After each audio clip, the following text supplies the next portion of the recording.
not in that order. This is the Fans High School Football Game of the Week. From the Hilliard Bradley Sports Complex in Hilliard, Ohio, the Jags welcoming in the Grove City Greyhounds. It's week 3, the high school football game of the week on the Fan. First ever meeting.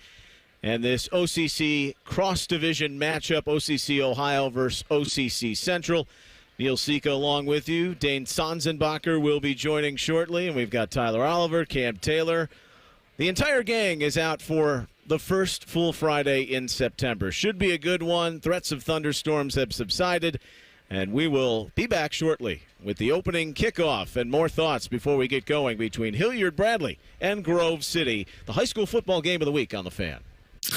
That's the sound of a Mountain Dew. And that's you enjoying its refreshing citrus kick. That's a cool breeze suddenly whistling through your hair. Whoa!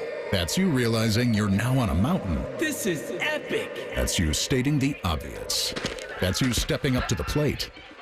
That's you winning your kickball game. That's you taking another sip of your Do the Do. Football is all about scoring big, and so is Hinderer Motor Company. This is Justin Hinderer. With 4 dealerships and a collision center, you're sure to find the perfect vehicle. Plus, every vehicle purchase comes with a lifetime powertrain warranty. Our Carvenience service picks up your car, gives you a rental, and returns it without you lifting a finger. Score big today. Experience the difference and visit HindererMotorCompany.com. We love what moves you. Hey, it's Anthony for the Good Feet store. 3 words for me: pain-free summer. Spent probably 30 hours walking around the Memorial Tournament and felt awesome with my personal arch supports from the Good Feet store in my everyday kicks. Sure, every now and then we all get random foot pain from pickleball or golf or just being a human being. Having my personally fit arch supports in my shoes has made a massive difference. And even right after I put them in, didn't take long to feel much more supported and aligned, and it's so easy to just move them into any pair. Before I had them, I dreaded being on my feet for any length of time. Well, you have nothing to lose but the pain, as they say. It's a free fitting and test walk. Try them for yourself. See the difference it can make. It did for me. And best of all, you can wear them home. 2 locations on Polaris Parkway and Stringtown Road, or schedule an appointment at goodfeet.com. The Good Feet store, America's arch supports experts. Whether you're a seasoned pro or a new golfer, think beyond the green and head over to X Golf Columbus and X Golf Powell. Come experience the most advanced and accurate golf simulators in the world at X Golf. A fun venue with great food, excellent service, and a full bar. You can play around on one of our 50 courses, take a lesson from our PGA Pro, hit the driving range, join a league, or just sit back and sip a beer on the outdoor patio. Book your tee time today at playxgolf.com. X Golf Columbus and X Golf Powell, the home of indoor golf. Broadcasting from the Lindsay Honda Studios. Honda makes the cars. Lindsay makes the difference. Visit lindsayhonda.com. WBNS-FM, HD1 Columbus. The Fan.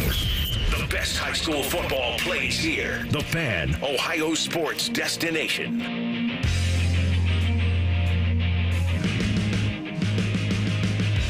And on this first Friday in September, we're in the jungle. Hilliard Bradley High School, the Division I Region 3 defending champs at 1-1, welcoming in the Greyhounds, the Dogs of Grove City, who are 2-0.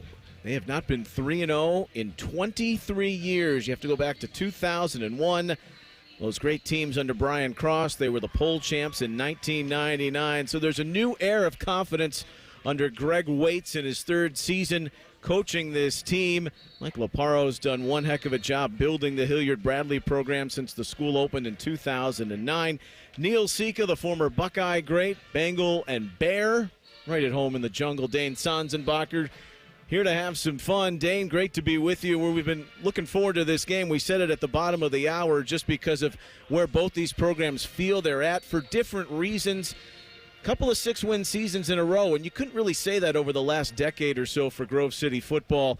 Greg Waits and the tempo they play, exciting style. They won a playoff game for the first time in 18 years. And then for Hilliard Bradley, 8 players from last year's team playing college ball, but more impressively, they went through Division I, Region 3, won a classic against Upper Arlington in double overtime, got to the state semifinal. There's no shame in losing to the defending state champs, St. Ed's, which is what they did. But now, the reality of losing that first game, playing well last week against Darby, and now a whole different animal on their hands with the Dogs. First ever matchup.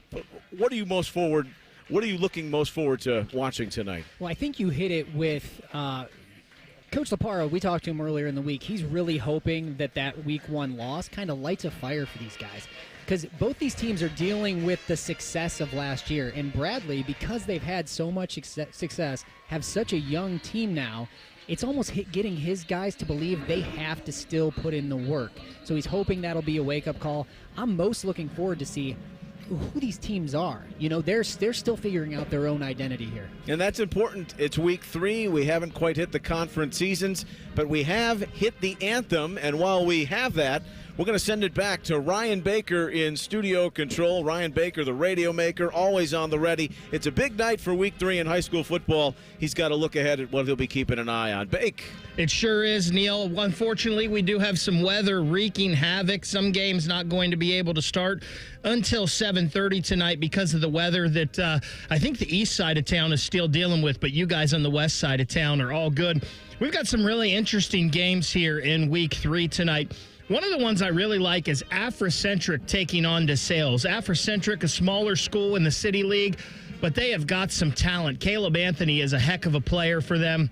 We know DeSales is a perennial power. Cleveland St. Ignatius is in town. They're over at Dublin Kaufman tonight. That should be a good one. Dayton Chaminade Julian is at Hartley taking on the Hawks. Dublin Jerome is at Hilliard Davidson. We've got a big one between Gahanna and Olentangy Liberty, and a real big one out in Pickerington, Neil. Pickerington North taking on Pickerington Central. The 24th time those teams have met. Central has a 17-5 lead in that series. Yeah, Tyler Oliver Bake just gave the thumbs up. He is ready to see his alma mater take flight in week 3. And, of course, we'll have Pick North on our air next weekend against Dublin Kaufman. Kaufman hosting Cleveland St. Ignatius. Ignatius is 0-2. The dichotomy of where everyone is at this point in the season, fascinating to get a hold of. And for Hilliard Bradley, they're hoping that they can sustain the run like they did last week against a running team in Darby. The wind now comes into play. We've got this front that's moved in, Dane, over the last 90 minutes or so. The temperature's dropped 15 degrees, but it feels great. It feels like Friday night football weather in September. It does, and we noticed it. We were just on the field before, while the teams were warming up and getting to talk to Coach Greg Waits, and you could tell how his energy was. He was fired up about this. I mean, even to the point where they won the coin toss. Their guys came running by him and said, "We got the ball." He said, "Good, that's what we want." Because as we know, this Grove City team, they're all about up-tempo offense. He really wants the chance to set that tone early.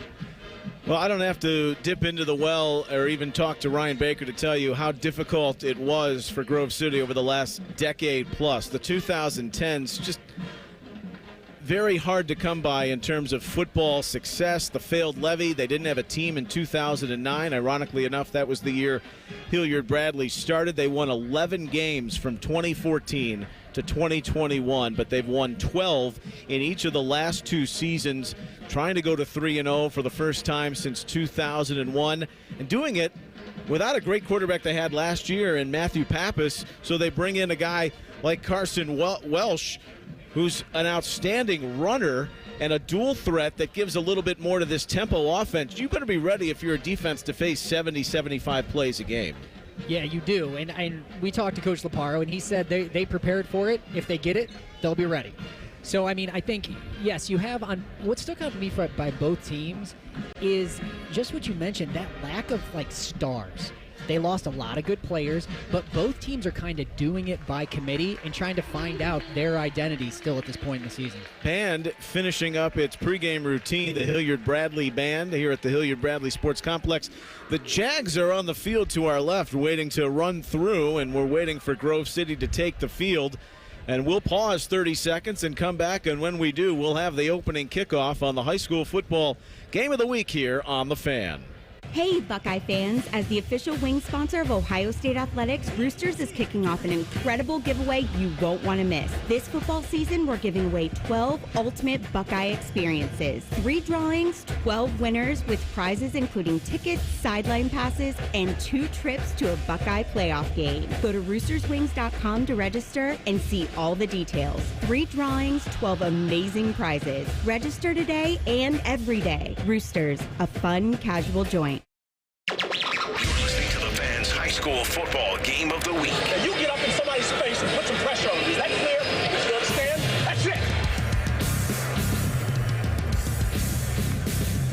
We're at Hilliard Bradley High School tonight, where the breeze is blowing from west to east. And I got to tell you, Dane, that breeze has a little bit more ferocity than the Hilliard Bradley march to the sideline, where they jogged about 20 yards to get in place for the opening kickoff. Grove City's taking the field off to the right there in the whites from head to toe with the crimson and blue. Those navy blue helmets with dogs in script on them. The Greyhounds. This would have been their 85th season of football. They started back in 1940, and the caveat being that failed school levy and no program in 2009. But got to the playoffs last year, won a playoff game for the first time in 18 years, 2005, when they beat Columbus Brookhaven. They upset Hilliard Davidson, so not far from where we sit here this evening on week 3 of the 2024 season. Grove City won the toss. They'll receive, and Hilliard Bradley will get things into gear. Xavier Love, the sophomore, will tee it up at the 40-yard line. And Grove City will have the wind with them in the first quarter. And they're off to our left. Parker Toadvine is back deep to receive, along with Aiden McKinstry, who's got 6 touchdowns already this season. We're underway, and that kick caught a piece of the breeze and will go out of bounds at the 23-yard line. So Grove City, with that Temple offense, going to start with excellent field position for the quarterback, junior Carson Welsh. And dealing with elements already, but not the ones we thought they would be. We were expecting the rain, but the wind is really kicking. In first play of the game, we got a kickoff out of bounds. Hope you brought a jacket. High school football game of the week here on the Fan, week 3. The Grove City Greyhounds, they're in the OCC Ohio Division. They are 2-0. Their victories over Tays Valley 42-7 in week 1. Their former head coach Brian Cross at the helm there. They've got trips in the slot on the far side left. Near right hash, the snap goes, and the handoff from Welsh goes to McKinstry. And he'll go forward for about 3 yards up to the 38-yard line, where the tackle made by David Baird of Hilliard Bradley. Just underway on the opening snap of the game. Near right hash again, attacking left to right. The Greyhounds thrown out into the flat on the far left side. It's a little too tall and incomplete. Landon Haskins, the intended receiver. 3rd and 7 coming up at the 38 for Grove City. And Neil, my challenge begins by being able to get a word in between these plays. I mean, they've made it clear they wanted to try to snap the ball within 10 seconds. And even when they have a clock that's stopped, they're still getting right back up to the line. They've got 5 wide receivers, 3 off to the left, 2 to the right. McKinstry in motion. It's kept by Welsh. He'll go around left end. He breaks across the 40, but nothing more at the 41. He is dropped by the big Terrace Dudley. They call him the Predator. If you watch him play, if you just look at him, he passes the eye test, brings him down. It's 4th down and 4. Yeah, Coach Laparo really, really high on this guy. He's a Toledo commit, the senior 6'4", 205, with his 30th tackle of the year. Alex Elliott stands back to punt at his own 27. Snap is good, and the kick is 2, all the way back to the Bradley 15, where it's taken and brought along. Good contained, and now to the near side left, down the sideline and crossing over the 50-yard line. A touchdown-saving tackle, but Caden Fab looked fabulous, bringing it into Grove City territory. An excellent field position for the Jags to start.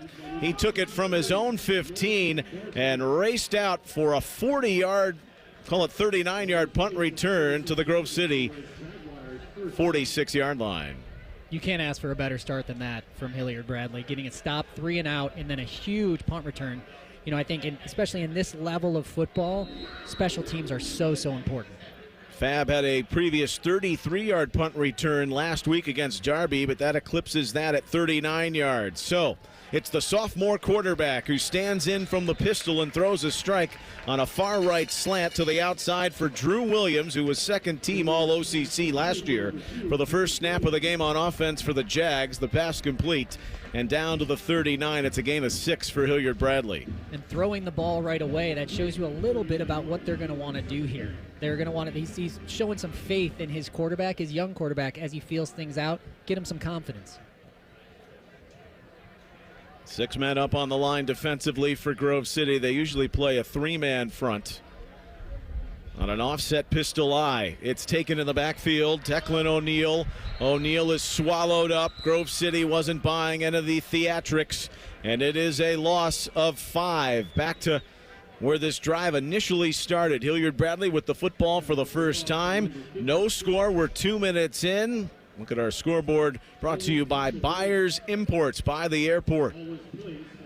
They're going to be kicking themselves over that. That's actually a broken play. He went to fake the handoff, and there was no running back to be seen.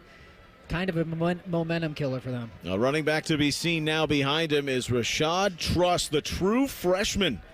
He went for 99 yards against Darby, but he's in to block here as O'Neal throws down the right seam. It's tipped and falls incomplete. Jack Cursillo, the linebacker, got his hand to the football, and it brings up 4th down and 6 at the Grove City 43, and Mike Loparo is going to send in the punting unit. So far, defense is the story here. You know, both sides, 3 and out, stepping up, making the plays that they had to make. You know, it's still that point in the game where they're feeling out what they kind of want to do on offense. I do like that Bradley said, okay, we're going to go out and we're going to test your defense a little bit. We're going to try to throw. The plus side of the field, though, they go 3 and out, and they're going to fake it. It goes to the up back, and then it's swung off to the far right flat, and it's going to fall. Not necessarily ruled an incomplete pass yet, and they will say it is incomplete. That ball was moving back with the wind. It went to the up back, and that pass thrown by Ian Tolber falling incomplete. He wanted Caden Fab, and it went all wrong on the fake punt attempt for Hilliard Bradley. A turnover, and it's back to Grove City at their own 43. Hard enough in these conditions for a quarterback to throw it, much less an up back. Grove City coaches off to our right were barking, thinking it was a lateral. It was not, and running out of room, rolling off to the far side left. The quarterback, Carson Welsh, throws it incomplete. The dual threat man runs a 4.5 40.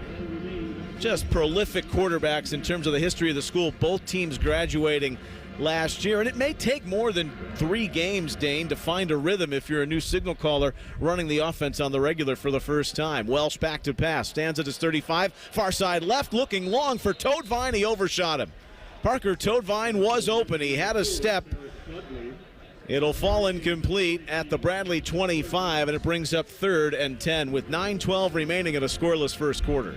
And Parker Toadvine can fly, according to coach. So to out-throw him, that took something. I think both teams, you're right, they're both, honestly, both quarterbacks are still trying to find their rhythm in the passing game here. The junior Carson Welsh fakes the handoff, takes the shotgun snap. He's going to get swallowed up on a Bradley blitz. Dudley was coming through with some teammates. Javier Rivera, who's been excellent to start the season, the junior linebacker, also in on the play. It's a loss of 2. It's 4th and 12 for the Dogs. The defense has done the talking for both teams so far early in the first quarter. First ever meeting between the schools. It's back to Elliott. With the pressure on, he got the punt away, and with the aid of the wind, it will go inside the 20, fall out of bounds on the far right sideline. They will mark it off at the 16-yard line. No, maybe a couple more. The 20. Well, why couldn't they have gone there in the first place? Right to left, Bradley will have the football. We'll pause 30 seconds. When we come back, it's scoreless. High school football game of the week on The Fan. While the world whizzes by, enjoy a moment of me time with Tim Hortons $6 breakfast bundle. Savor a small hot or iced coffee, then add your choice of a mouth-watering hot breakfast sandwich and a crispy golden hash brown and your pick of a classic donut. All for $6, all just for you. Make your mornings all about me time with our $6 breakfast bundle. Available at your neighborhood Tim Hortons. Price and participation vary. Terms apply. Friday night under the lights. This is the Fan's high school football game of the week. On the first play, out of the timeout, big gain for Jack Whitmore, the senior running back. He's Mr. Everything for this Bradley team. Goes right up the middle off right guard for 15 yards. First down, Bradley at their own 35. Second possession for them. Scoreless first quarter. First ever meeting between the two schools here in the high school football game of the week on The Fan. A second consecutive handoff in the backfield for Whitmore, and he spirals around for maybe a yard. Tough running inside. Caden Sparks, the nose guard, got a piece of him. It's second, and we'll say 10. I think that first series, throwing the ball around as much as they did, it keeps the defense honest. So now they can open up this series, run it right up the middle, have all kinds of room. Maybe that'll give them a little bit of momentum here. Mike Laparo, the head coach, said we got out of the running game far too early against Groveport in the opener.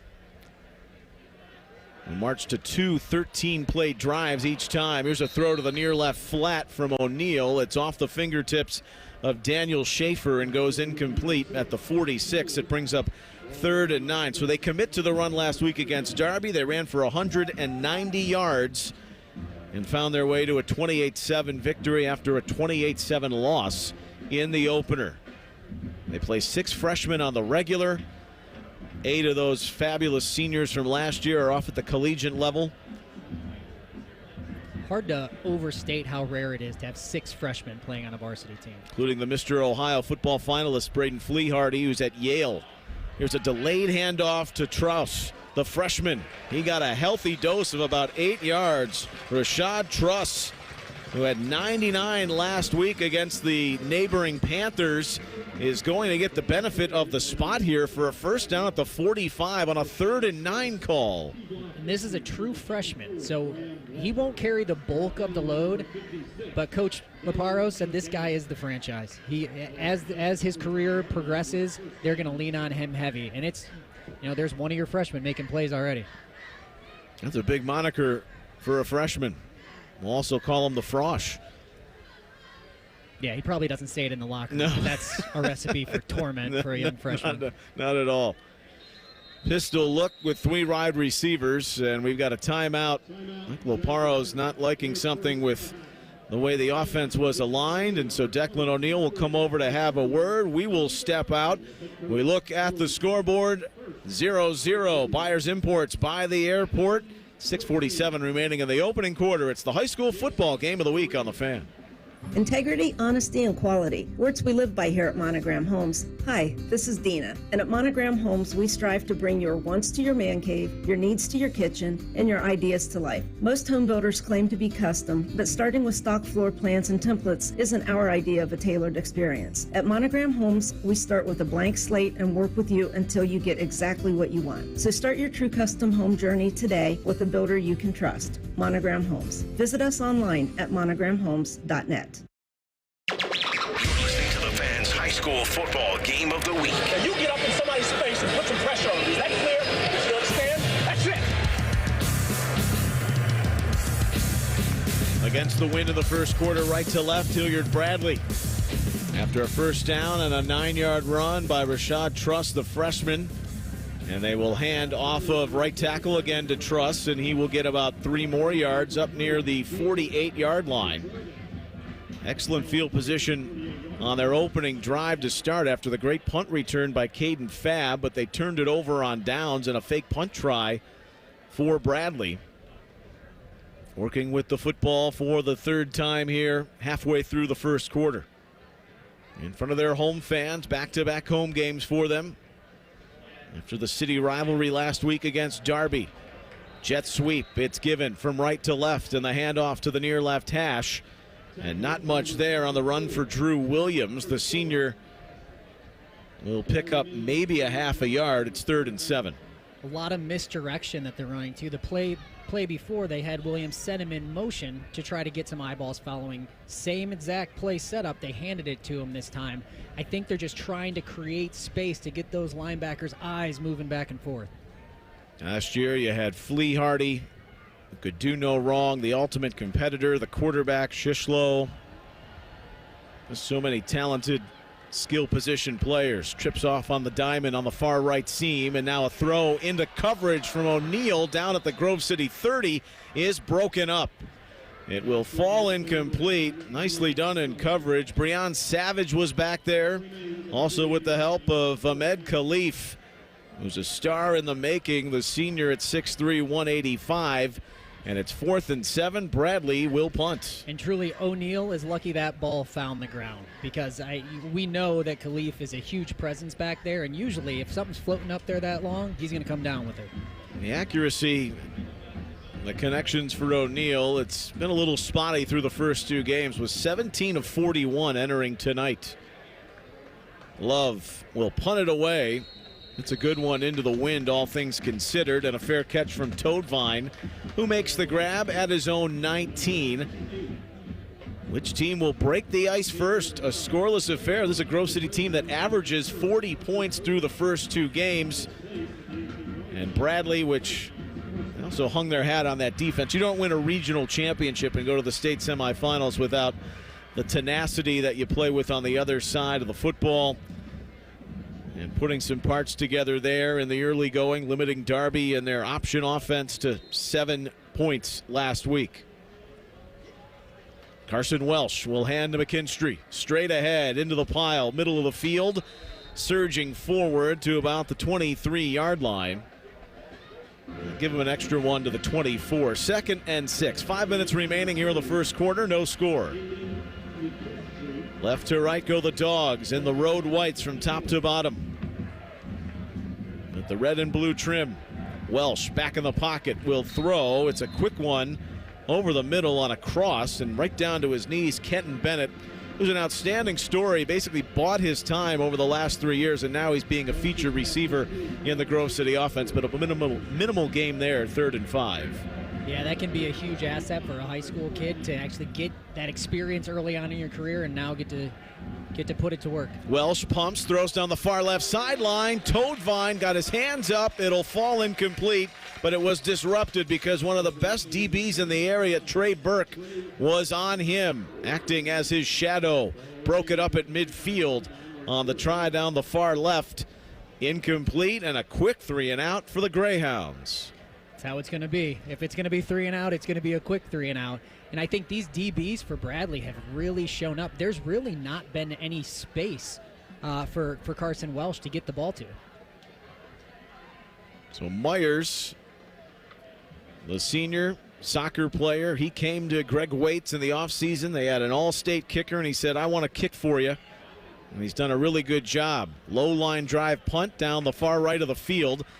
It's received by Fab, tries to spin out of a tackle. We're not going to get a 39-yard return this time around.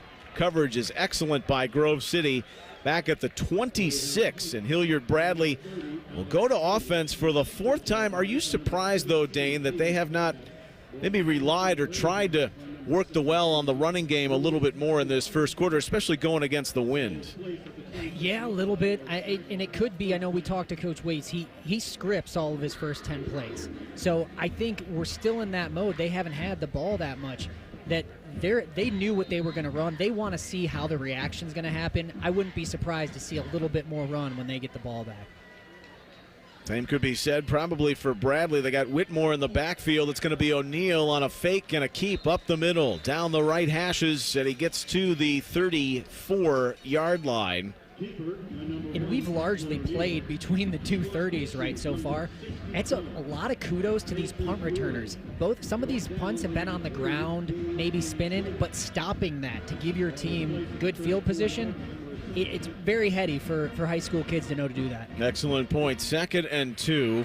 Right to left, Bradley in black from head to toe. They've got the silver helmets with the blue and white piping and numerals. It's another jet sweep around and fighting for tough yards, coming from right to left and trying to nick a first down. It will be one for Drew Williams. They run that play for a second time here in the first quarter, and he'll get out to the 39-yard line with 3:25 remaining in it. No score. The chains move.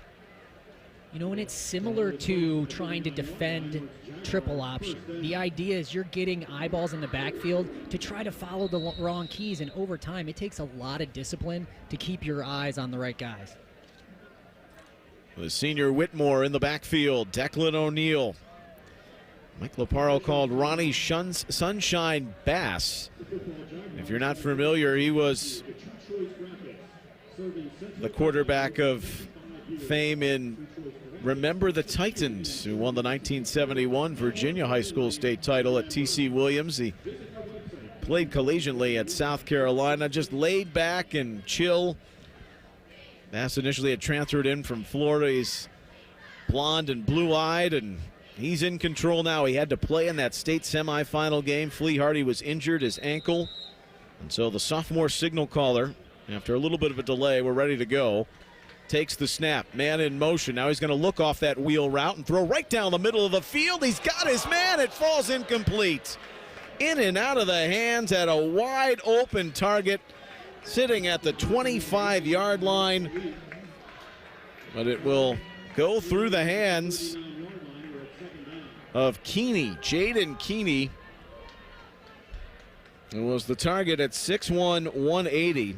They're missing Trey Paulus, who's got a hairline fracture in his rib, and he has got the connection with O'Neal throughout the spring ball and one of his favorite targets. So they're down a receiver, and Keeney had a big look part in right there. And I know Khalif is very athletic, but he got caught a little flat-footed there. It's hard when your hips need to turn in speed.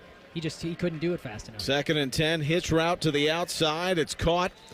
And moving along at the 40 to the 45 and out of bounds at the 48-yard line. And that pass complete to Jordan Reed Davis, who mainly features on the defensive side of the ball. He's one of the great defensive backs inside the OCC Central, but he makes the reception there. 3rd and 3. No score, 3:05 remaining in the first quarter. And you can see the differences in these two offenses. Bradley taking the approach, they want to get up on the ball, see what they're running, and then they're getting the call from the sideline and really taking their time. Down to 7 on the play clock. Right hash, the ball is snapped. It's thrown quickly back over the middle, and the intended target will snap that in. Brady Razor, the senior, with his 3rd reception of the season, but those minimal yards good enough for a first down for the Jags. Finally getting some momentum on offense here. They've done a great job of mixing it up too. That's why I think they're really keeping the Grove City defense honest by throwing a little bit here, running a little bit of misdirection. There hasn't been too much of a pattern.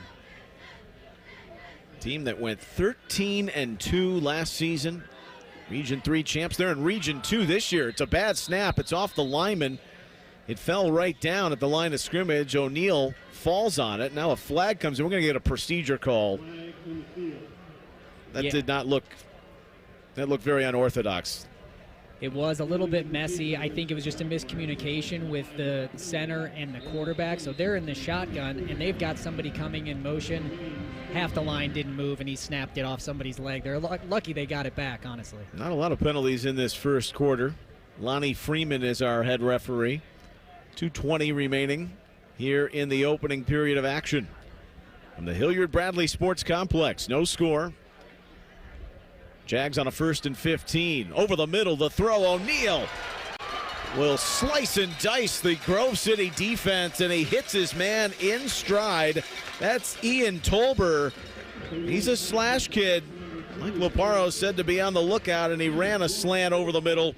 Makes the reception. He's down to the Grove City 30-yard line. First down. If he keeps his feet there, he's probably still running. There was really nobody home on the linebacker level there. I mean, that was just kind of maybe brought him up with that play fake, but he just really had to place it. It was a little bit high, made him jump and stumble, but great play. Got a TD. That came last week against Darby, his 4th reception of the season. 25-yard gain on the throw from O'Neal, the sophomore, to the senior Tolbert. And a tackle off the handoff on left guard.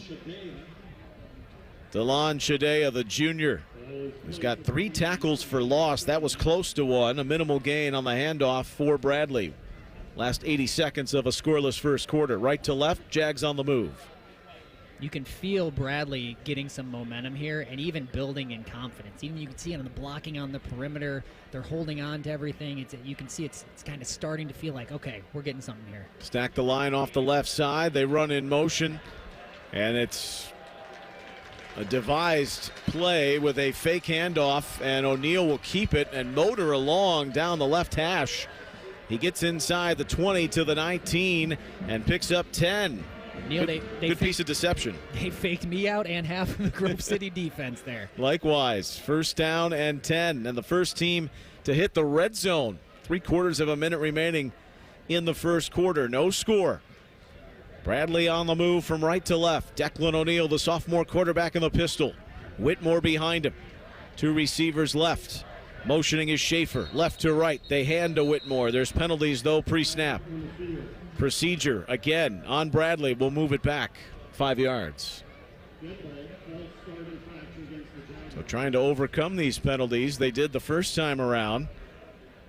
Working their way into the wind.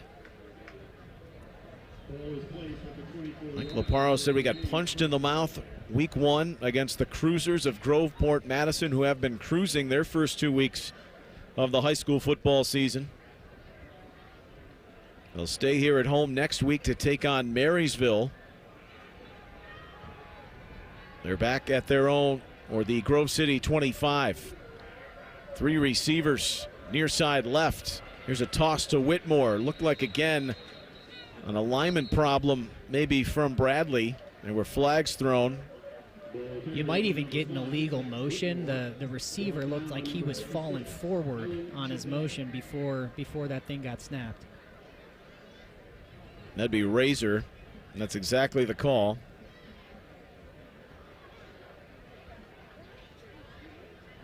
That's always the challenge when you have a lot of complexity in your offense. So the upside is the defense has to prepare for a ton. Their eyeballs are going everywhere. You've got trips out here, motion going across, but you've got to make sure you execute it on your end.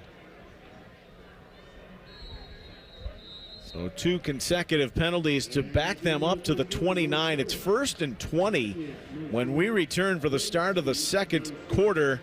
And Ryan Baker will have a look across Central Ohio and football in the state of Ohio week 3 coming out of that timeout when we come back. It's the high school football game of the week on the Fan. No score. Hilliard Bradley and Grove City from Hilliard.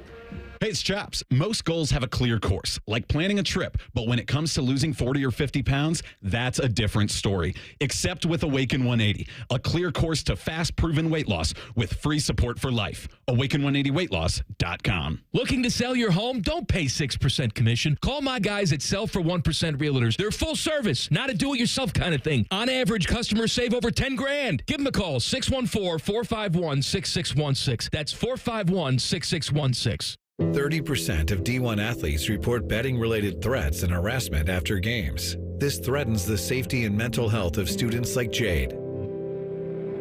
I'm a college athlete, and I'm more than a bet. When you threaten my life and my family because you lost money, it really scares me. These threats are not acceptable.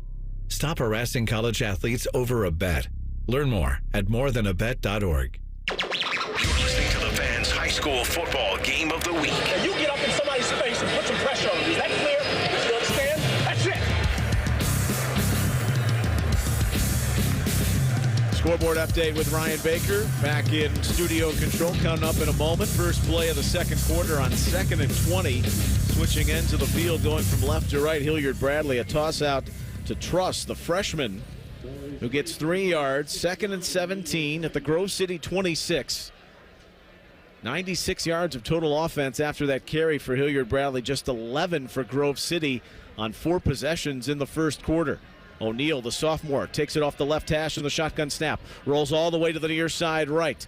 Receivers blocking for him. He will cozy on out around the 20-yard line, where he gains 6 and sets up 3rd and 11 inside the first minute of quarter number 2. Neil Sika, Dane Sonsenbacher, high school football game of the week on the Fan. Tyler Oliver, Cam Taylor here on site with us.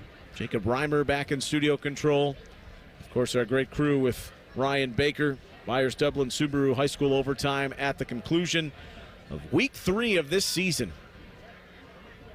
Near right hash in the pistol. O'Neal takes it on 3rd and 11. Motion man goes from right to left. He throws a bullet on the left seam. It's caught. 5-yard line. 3, 2, 1, touchdown. Bradley on the board. A strike from Declan O'Neal. He hits Cy Myers. And it's 6-0 Jags. And O'Neal had all the time in the world there and just found a little piece of that zone coverage where his man was breaking in about 10, 15-yard in route. You know, it's again at that linebacker level, there hasn't been a lot to get their hands in the passing lane. Jervis is the holder. Xavier Love, the sophomore, out for the extra point. It's a low drive, but it's through the uprights, and it's 7-0 Hilliard Bradley. A patient drive. They overcame 3 penalties on it. And 46 seconds into the second quarter, they go up 7-0 on the touchdown pass of 20-plus yards for O'Neal, finding Cy Myers, the junior, with his first reception of the season. I think patient. You hit a nail on the head there. That was very patient, methodical. When we talked to Coach earlier in the week, he talked about that. I said, who are the guys that need to show up for you guys to succeed? He said, you know, we're kind of by committee. We want to be able to scheme this thing. And it seemed like that entire offensive possession was a matter of offensive coordinator, head coach looking at what they have, tweaking things here and there, and just plunking down the field until they get one that's, you know, gets them in the end zone. That was a really confident throw from O'Neal. Seeing Myers pop open. He's tried to spread the wealth, too, throughout the first quarter plus. So the Jags on their home turf. Becoming a messy first drive where they had it in plus territory, tried to fake a punt, threw an incomplete pass. You know things about going awry on punts and making plays, right? Your NFL days, interception. Yeah, there's my claim to fame, my famous Wikipedia. I do have an NFL interception. It was on special teams, and it was against a punter. But I will take it. In case anyone needed to fact check if they didn't see the evidence, there's Dane's words right there. That kickoff with the winds going 8 yards deep in the end zone and out of play. So Grove City will come out with 11 yards of total offense. They had the win with them. And they had opportunities. Let's not forget, Toadvine had run free on a couple of balls down the sideline in that first quarter, Dane, and not able to connect was Welsh. I mean, and we didn't think that the wind would be playing such a factor. And it's hard to tell what it's like on the field, but if you're looking at the goalpost, those flags are whipping. So it's almost like when you're going left to right for us, you have to take advantage of it. 2 hours prior to kickoff, you could feel the humidity in the air and pop-up thunder showers moving across the state from west to east. Nowhere to go inside on the handoff for McKinstry, the senior, with 3 touchdowns each game so far this season. 6 for the season, but lost a yard there against that big front. So we're out of the scripted plays at this point. So really interested to see what Grove City is going to go to here. Welsh going to throw with 4 wide receivers out on the far right flat, breaking a tackle after it's complete. Owen Steele, junior, with his 4th reception of the year. Gain of about 5. Call it 3rd and 5 for Grove City. 90 seconds into the second quarter. 7-0 Hilliard Bradley. And those that don't know what I mean by scripted plays, they actually have their first 10 plays ready to go, that no matter what the defense is doing before the game. There's the snap with 4 wide receivers. Welsh on the far right seam, throws it back across to the near left. It goes incomplete. It was in and out of the hands, though, of Landon Haskins. who had fallen back on a semi-fade route going against the grain of Trey Burke, but it's dropped, and it's another punt coming for Grove City. Yeah, and that's a missed opportunity, and just a drop. I think the wind turned that throw into a back shoulder throw, but still had a chance at it. How common for you was it Toledo Central Catholic? We'll get to this in a second after the punt. It's away from Myers, but he finds it completely a 180 from where he was punting in the first quarter. That went about 15 yards and button hooked back out of the wind, where Hilliard Bradley's going to start at the Grove City 35-yard line. Scripted plays, whether it be Toledo Central Catholic, Ohio State, the NFL, how often would you work with them in the start of a football game? I didn't see it until I was in Cincinnati. So that would have been my third year in the NFL. Jay Gruden was our offensive coordinator, and he liked to script them out. That was the first time I had experience with it. And I did say it does give a certain amount of confidence to your guys going into a game. You know exactly what to expect. But in Grove City's case, you better execute. They have not so far. And Hilliard Bradley up a touchdown, moving the football with Whitmore, who runs off right tackle to the near side right, going from left to right and goes down at the 31. But a flag coming from the back judge. That's usually against the offense. It is, and that will back up the Jags. Their opponents have been the more penalized team in their first two games, but this is their fourth accepted penalty already. We're 2 minutes into the second quarter. A check of our Buyers Imports by the Airport scoreboard. 7-0 Bradley here with 9:57 remaining till halftime. High school football week 3. And the biggest point of those scripted plays is if you learn from them. So really, you're throwing these out here because you want to see what the defense is doing. That's why I say these next few drives for the Grove City offense will be really interesting. Now you got Bradley holding penalty, squandering your best field position of the night. The evolution of that.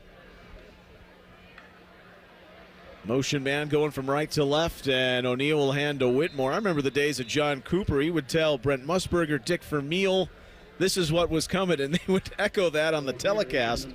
This was in the mid-90s, the first 10, 15 plays of the game. That would have been nice if Coach Waits would have given us that. Made us look real smart up here. That's right. We are just giving us the plays. We are the only broadcast medium here tonight. Plenty of time being taken to get the play in from the sideline. In no hurry, Bradley. They're going with the wind at their back. That southwesterly wind is about 15, 20 miles an hour at times. O'Neill's going to rip one down the near right sideline. It's going to go incomplete. He overshot his intended target. He's often looking for Drew Williams, the senior, the veteran. He's caught 5 balls for 100 yards. He's caught a couple tonight for minimal gain. Brings up 3rd and 15 at the Grove City 39. Twice now they've started in plus territory, Bradley, but will they be able to convert? Well, it's really, you put yourself in this kind of 3rd and, what are we saying, 14? There's not many plays in your playbook for it. That last play was probably your chance, but I wouldn't be surprised if they get a bit of it that this is 4-down territory, given the kicking situation at Bradley. 2 seniors, 2 juniors, and a freshman on that offensive line. In the middle of the field, the ball is snapped. The pressure comes from the front of the Dogs, and they have got O'Neill in a straitjacket.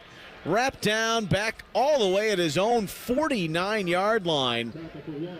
He lost 11 yards, 12 yards on that play, O'Neill. And a big sack coming. Shadea, Sparks, Speakman, they were all in there.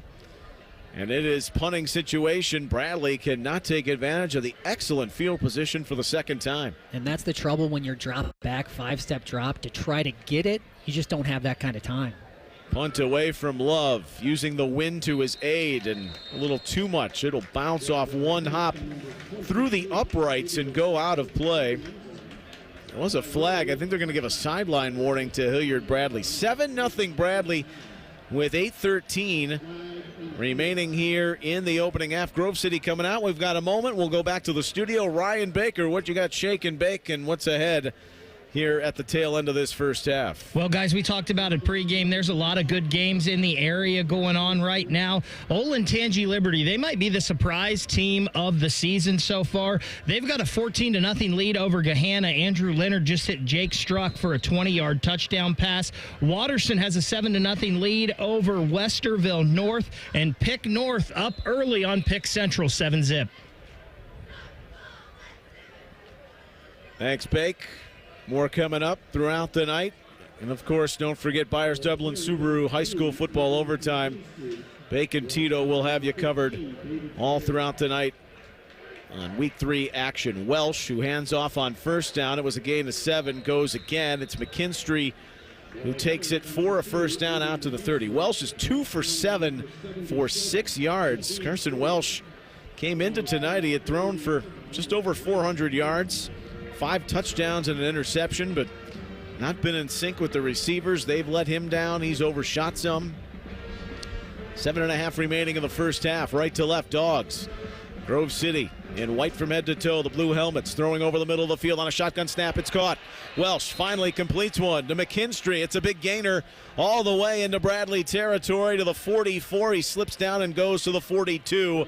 First down, biggest play of the night for Grove City. And that was good coverage by Bradley. I mean, that was not wide open, just a great throw, and I bet you're going to see a little bit more confidence out of number 7 now. Went for 26 yards. Now they give to McKinstry, and in the hole he's met by Michael Oganaway, the big senior, 6'4", 300 pounds, lining right up over the center.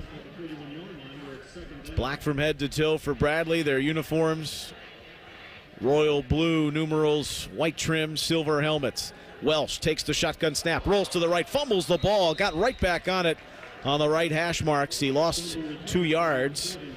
So what looked promising, and then they take 2 quick plays for little to no gain, and they go backwards on that snap, and they're in a 3rd and long situation. On both sides here, the defensive line making their presence felt. I mean, that's the one way you can stop the quarterback from having too much time, is to put pressure on him immediately. And also, you're going to get another penalty here, killing the tempo a little bit in the rhythm of this drive. And it's on Bradley. They lined up in the neutral zone. Encroachment the call. So 5 yards. It still brings it 3rd and a little more manageable for the Dogs of Grove City, the Greyhounds. At 2-0. Ball on the 39. Welsh takes the snap. Backs up 2 steps. Throws into the flat. Little hustle out by McKinstry, who fights for tough yards. Took the initial contact and moves forward toward that first down marker at the 32. He might have it with a favorable spot. They're going to say no. He's about a half yard shy. Grove City to the line quickly. Welsh with a surge of his linemen going forward to get the first down on 4th and short to the 30, and that moves the sticks. And there's where the tempo comes into play. Yeah, it's so well practiced. They know, and you saw Carson Welsh signaling out to his guys, get up immediately and run the QB sneak. They have that in their pocket for any time there's a 3rd and short. Deepest penetration for Grove City. 1st and 10 at the 30. Up to Toadvine near left sideline. He's got it inside the Bradley 10-yard line at the 7-yard line. 1st and goal for Grove City. Trying to answer after the touchdown to Cy Myers and even things up here mid-second quarter. They hustle to the line. That tempo comes into play now. 1st and goal at the 7. And then everyone gets jostled around on the line. They weren't set, and that's a false start. So back to the 12 we go. 5:50 remaining here in the half. 7-0 Bradley. After a scoreless first quarter, they scored 45 seconds into this period. And Carson Welsh really used Aiden McKinstry here to get himself going. It seemed like he's so comfortable getting him the ball, whether it's down the middle or throwing it around the outside. It really brought this offense back to life. Little pitch pass to Toadvine, who's motioning from left to right on a pseudo jet sweep, and he is strung to the boundary. And you're not going to run away for Terrace Dudley. Dudley up to bring him down right at the 15-yard line for no gain. 2nd and goal from the 15. Yeah, it's going to be hard to outrun some of these Bradley athletes just by going straight and trying to get the corner. I think they've had a lot more success with some misdirection and even going right up the middle. Welsh with McKinstry off his right hip. He's going to throw a pseudo fade to the back right where his route runner had stopped. It's going to go incomplete and bring up third down. Owen Steele was the intended receiver for Grove City. You know, it seems like when you're at this part of the field, about the 14-yard line, it should be so much easier to get it in the end zone, but people forget the field shrinks. Same number of players, you're all standing within 10 yards. Those gaps to throw the ball just aren't there anymore. That Wynn now acting as an extra defender. Little bubble toss over the middle for McKinstry, who had flared out from the backfield again. He's got 2 big receptions on this drive, but he dropped that. It might have got about to the original line of scrimmage, which was the 7-yard line, but it's 4th and goal now from the 14. And there was a mess of bodies in there, too. He had 2 receivers in the same position. I wouldn't be surprised if McKinstry maybe was a little bit early leaving his backfield duties. A lot of times the running back will sit back there, and if there's nobody for him to block, he can jump out into the route, but there was a receiver coming right in the same vicinity. All right, big play coming up here. 5:11 remaining in the half. 7-0 Bradley. 4th and 14 when we return to the Bradley Sports Complex in Hilliard, Ohio. It's the high school football game of the week on The Fan. This Saturday, choose chill and grab a Coors Light. Press play on Ohio State football and pause on everything else. We know there's nothing like game day in Columbus. So whether you're at the tailgate, the bar, or just watching from home, choose the one beer that's made for Ohio State game day. Coors Light, proud sponsor of Ohio State Athletics 2024. Coors Brewing Company, Golden, Colorado. 21 means 21. Celebrate responsibly. At Sunny Street Cafe, we scoff at the notion that restaurants should only have one tagline. 'Cause we have 7. Like our number 4. Sunny Street Cafe. Breakfast and lunch classics you would expect. And some tasty concoctions you wouldn't. Now with 8 locations. You're listening to The Fan's high school football game of the week. Now you get up in somebody's face and put some pressure on them. Is that clear? You understand? That's it.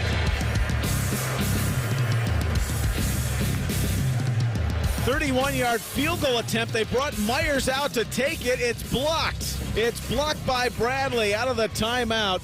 They're going into the wind. It was going to be ambitious anyway, kicking it on 4th and 14.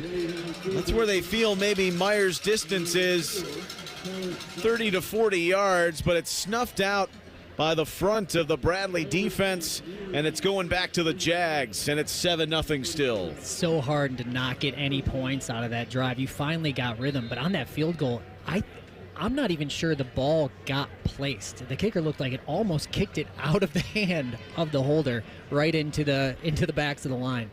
Very unsettling on that drive. Welsh was 3 for 6 for 56 yards, but Bubkus 7-0. Quick little throw down the left sideline. It's intercepted. O'Neal's pass picked off. Gabe Adravette with the pick, and he is their best lockdown corner.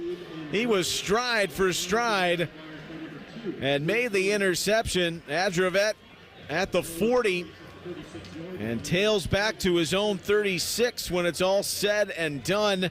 But Grove City wins the football right back to their possession with 5 minutes remaining in the half. Bradley trying to use that change of momentum there to take a shot works against them. Adravette played that perfectly. He turned himself into the receiver. He was in such good position. So the junior with the interception. Grove City's defense had 3 picks last week against Westland in their victory, where they had 28 unanswered. They had fallen behind early in that game.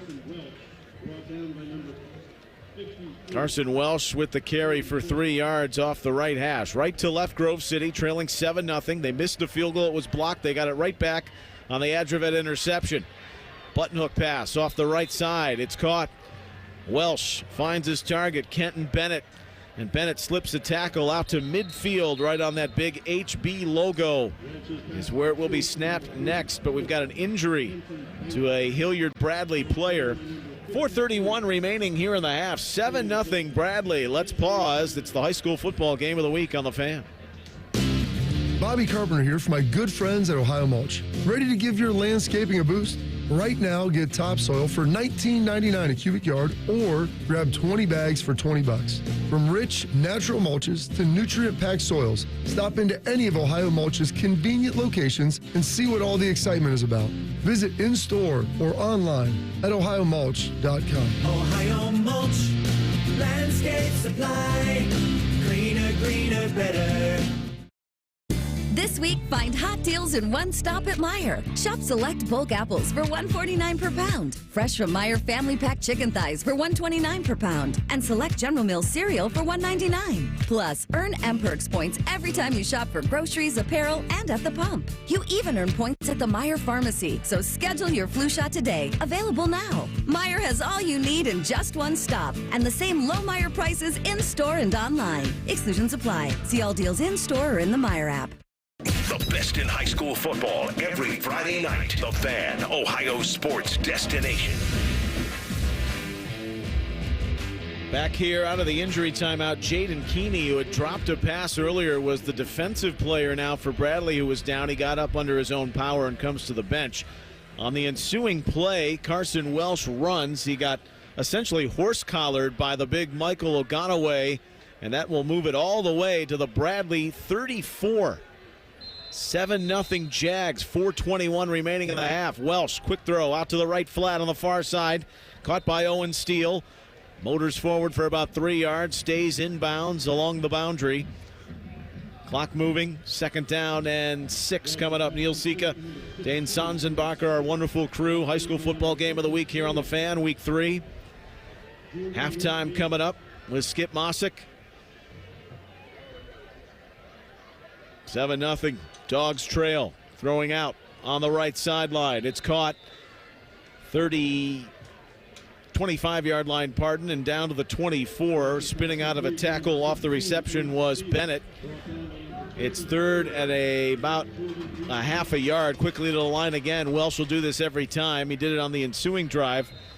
They picked up a 1st down on 4th down. That drive ended with a blocked field goal. Trying to catch our breath, trying to get Dane a word in here, but the tempo is picking up again for the Dogs. It's just not in the cards for me when these guys are on offense, and I think that's the way they want it. Welsh has McKinstry off his right hip. Off the right hash, it snapped right to left, maneuvering Grove City. And through the interior of the defensive line, the handoff is given. And about 2 yards to the 20-yard line. That carry by McKinstry. 2nd and 8. They've had a lot of success this drive with short passes, getting it out of Welsh's hands quicker. None of the, taking too much time to drop back. Junior David Baird made the last tackle. Shotgun snap from the right hash, rolling to the near side left. Welsh throws at the sideline. He's looking to complete it to Toadvine. It falls incomplete at the 8-yard line. Out of bounds is where it lands. Yeah, and rolling out hasn't produced a lot. It just seems like the quicker Carson Welsh can get the ball from the center and out of his hands, those have been the successful plays tonight. 4 receivers, 2 each way. It's Welsh under duress, rolls to his right, throws it out to McKinstry, who breaks a tackle at the 15 to the 10. McKinstry cuts to the middle of the field, falls down at the 6. 1st and goal. Grove City, the big play has come out of the backfield on the reception 4 times tonight to Aiden McKinstry, turning junk into a jewel. It's 1st and goal at the 8 for Grove City. Right to left into the wind. They fake the handoff McKinstry, and now it's thrown back in a lateral fashion to Bennett. He leans toward the goal line. He's brought down at the 2. Welsh completed the pass. Little RPO there. And it does look like this tempo is starting to wear a little bit on this Hilliard defense. They didn't even have the personnel out there. Bradley was all out of sorts, and the defense calls timeout. With it, we'll pause for station identification. 2:34 remaining here in the half. 7-0 Hilliard Bradley over Grove City, but the Dogs threatening. High school football game of the week on the Fan. Forever your Ohio State flagship station. WBNS-FM HD1 Columbus. The Fan, Ohio sports destination. 2nd and goal at the 2 upcoming for Grove City. Neil Sika, Dane Sanzenbacher, Tyler Oliver, Cam Taylor. Jacob Reimer back in studio control, and here's Grove City's moment.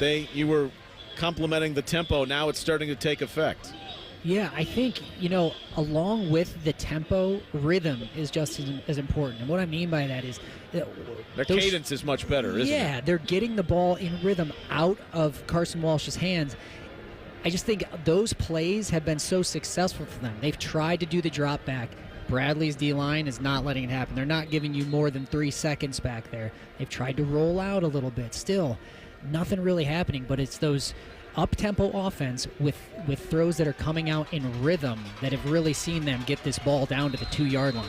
Got a stack eye behind Carson Welsh. Calls for the motion man. He hands to McKinstry, who surges off right guard into the end zone. Touchdown, Grove City. 7th touchdown of the year. Aiden McKinstry, who's done the heavy lifting in this second quarter for the Grove City offense. Mainly receiving out of the backfield, but that's an easy walk-in 2-yard rush. A point away from tying it, the visitors. McKinstry certainly carried the load on that drive and really, played the role of security blanket for Carson Welsh all the way down the field. Kind of deserving that he got to pay that one off. 7-6. Xavier Myers attempting a field goal the last time out. It was blocked. This one, he pierces through the wind, end over end. It's good. 12 of 12 this year on point after touchdowns for Xavier Myers, the senior soccer player who came into the Grove City football fold and has done a nice job. It's all even at 7. Let's pause 30 seconds. The Buyers Imports by the airport scoreboard. Hilliard Bradley 7, Grove City 7, high school football game of the week on the Fan. Hey, Buckeye fans. As the official wing sponsor of Ohio State Athletics, Roosters is kicking off an incredible giveaway you won't want to miss. This football season, we're giving away 12 ultimate Buckeye experiences. 3 drawings, 12 winners with prizes including tickets, sideline passes, and 2 trips to a Buckeye playoff game. Go to roosterswings.com to register and see all the details. 3 drawings, 12 amazing prizes. Register today and every day. Roosters, a fun, casual joint. Listening to the Fan's high school football game of the week. Now you get up in somebody's face and put some pressure on him. Is that clear? You understand? That's it. Well, it took about a quarter to find the ebb and flow of this game, but we've reached it all even at 7 apiece after that Grove City touchdown. They had the field goal blocked on the immediate next play. Declan O'Neill was picked off, trying to go down the sideline. Gabe Adravette with the interception, and Grove City marched their way down for the McKinstry 2-yard score. Jordan Reed Davis returning the kickoff, weaving his way across the grain from the near right to the far left, and now back to the middle of the field. He's brought down at the 30-yard line. There were flags coming in at the end of the play. Hilliard Bradley's offense goes out there with 2:20 remaining. The wind has dropped the temperature a good 10-15 degrees. We've got our jackets. We're prepared. We were prepared too, Dane, maybe for some high-octane offense. It necessarily hasn't played out that way, but this is still a compelling football game so far, almost through the opening 24 minutes. It really wasn't, you're right, what we were expecting, but compelling nonetheless. I think we saw both teams, both offensive now trade blows of a methodical drive down the field. So now we'll see what's in store for Declan O'Neill, the sophomore quarterback, thrown into that big spotlight in the state semifinal last year, eluding would-be pass rushers, got out of it, got to the 42, slides down for a gain of 7. That looked like a would-be coverage sack, and then O'Neill, who's got that ability with his feet roaming. They call him the free spirit. And he sets up 2nd down and 3 inside 2 minutes remaining in the half, 7-7. Yeah, such a benefit to have your quarterback have that kind of ability. Now he takes the shotgun snap again. Lassos out of a tackle, but he will not get the first down. He got about 2. In hot pursuit was Chidea, having a nice start to his junior season. He's over 11 tackles now on the year. and makes it 3rd and 2 for the Jags. We're in Region 2 this year at 1-1. They'll stay at home next week against Marysville. A couple weeks away before they start OCC Central play. And the handoff will go off the right side. Whitmore. And I don't think he got it. He might have just got back to the line of scrimmage, maybe a half yard. It's 4th down and 1. And the front of Grove City got there. Gio Speakman lashing in to make the tackle. We're inside of a minute remaining. Grove City has 2 timeouts. Hilliard Bradley with 1. On his own half of the field. Quick little throw. O'Neal, it was deflected. It was nearly intercepted. And Grove City's going to take over at the Hilliard Bradley 44. O'Neal tried to force that in. They were looking to get the quick snap. And my, oh my, all of a sudden, it's Grove City with 2 timeouts and 48 seconds in a 7-7 football game in plus territory. Yeah, they left a couple Grove City players unblocked with the intention to get the ball out of his hand quickly enough. The problem was it was trying to go right over their heads. So unblock and jumping up to block it down. I mean, that's the challenge when you're going a lone backfield shotgun, no backs on 4th and 1. Everybody knows what you're going to do. Bradley will get the football to start the 3rd quarter. Speakman nearly had the interception, the senior defensive end, Gio Speakman. Carson Welsh takes the shotgun snap, far right hash, now rolls all the way to the near side left. Running out of room, in hot pursuit was the Bradley defense. Welsh will get out to the boundary on the Bradley sideline at the 37-yard line, make it 36. It's a gain of 8, 2nd and 2, 41 seconds remaining. And another example of the quarterback kind of making something out of nothing. Still really nothing doing down the field there, but still putting yourself in a 2nd and short. Huge benefit to have guys handling the ball back there. They can make plays with their feet. Got 4 wide receivers. Welsh throws, right seam pass. It's caught inside the 20 and down to the 15 before there are 3 Bradley players tackling Bennett, who's grown into this game with his 3rd reception, down to the 16-yard line. Kenton Bennett, the senior, who had 6 catches for 95 yards of the opener against Tays Valley. Clock running, 25 seconds. They elect to not use the timeout, and now it's a lofted ball to the corner of the end zone. It's caught! It's caught! Touchdown! Grove City to the lead. Owen Steele on the fade route toward the pylon makes the reception. 13-7 Dogs with 19 seconds remaining in the half. And in 4 plays, the visitors put it in the end zone. They have turned the screws late in this half to take the lead. It looks like a little confusion there, too, in the Bradley defensive secondary. There was a couple guys that would have been open there in the last 2 plays. Looked like they just weren't quite settled. Haskins, the junior, he's the holder. Myers out for the extra point. Up and through, pounded in. What a turnaround. Grove City with 19 seconds remaining in this half leads it 14-7. There's a happy Greyhound back in the studio. That's Ryan Baker, the radio maker. Bake, what's going on across the state? Man, you got that right for sure, Neil. This is a score that might surprise some people. Reynoldsburg has a 13-7 lead over Upper Arlington. The Raiders have done it all on defense, guys. They have an interception return for a touchdown and a fumble recovery that they took to the house. So defense reigning supreme for the Raiders. And that was the calling card of Upper Arlington and Justin Buttermore, but they've struggled to find consistency on offense so far in this early season. A team that was in the regional final facing Hilliard Bradley last year. But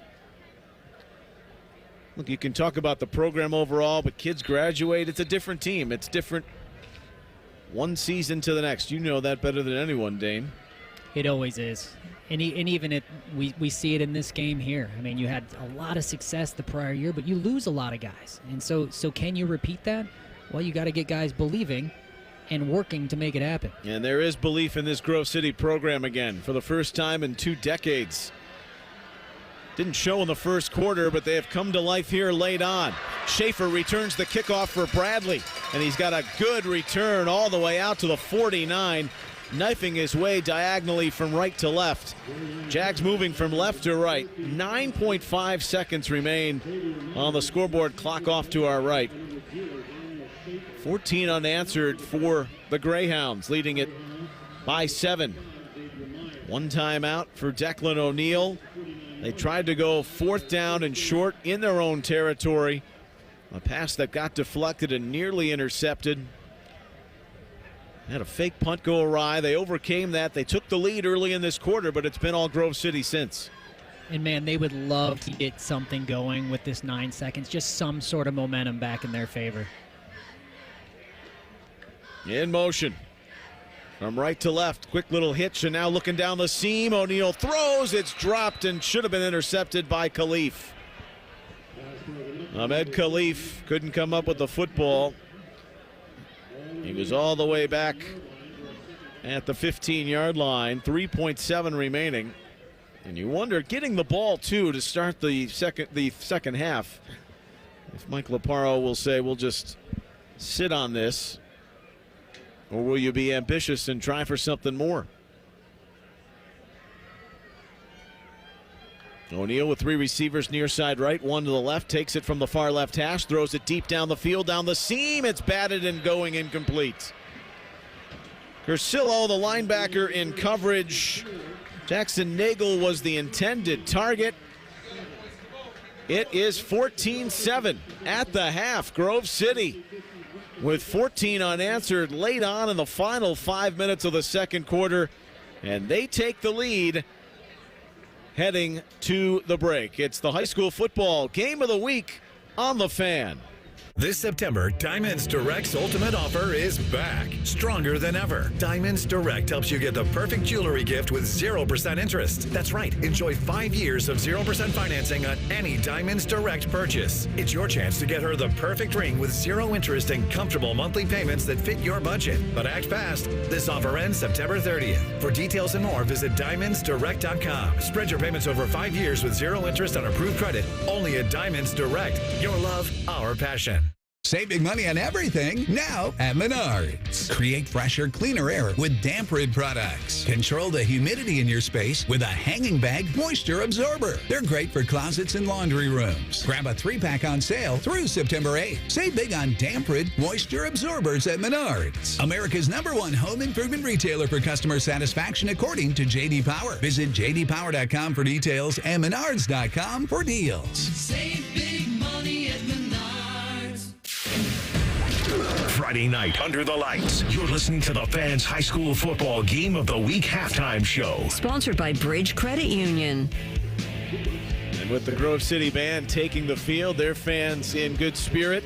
Their team leads 14-7 on the road. They're trying to go to 3-0 for the first time since 2001. Our halftime show sponsored by Bridge Credit Union for checking and savings, credit cards, auto and home loans, and more.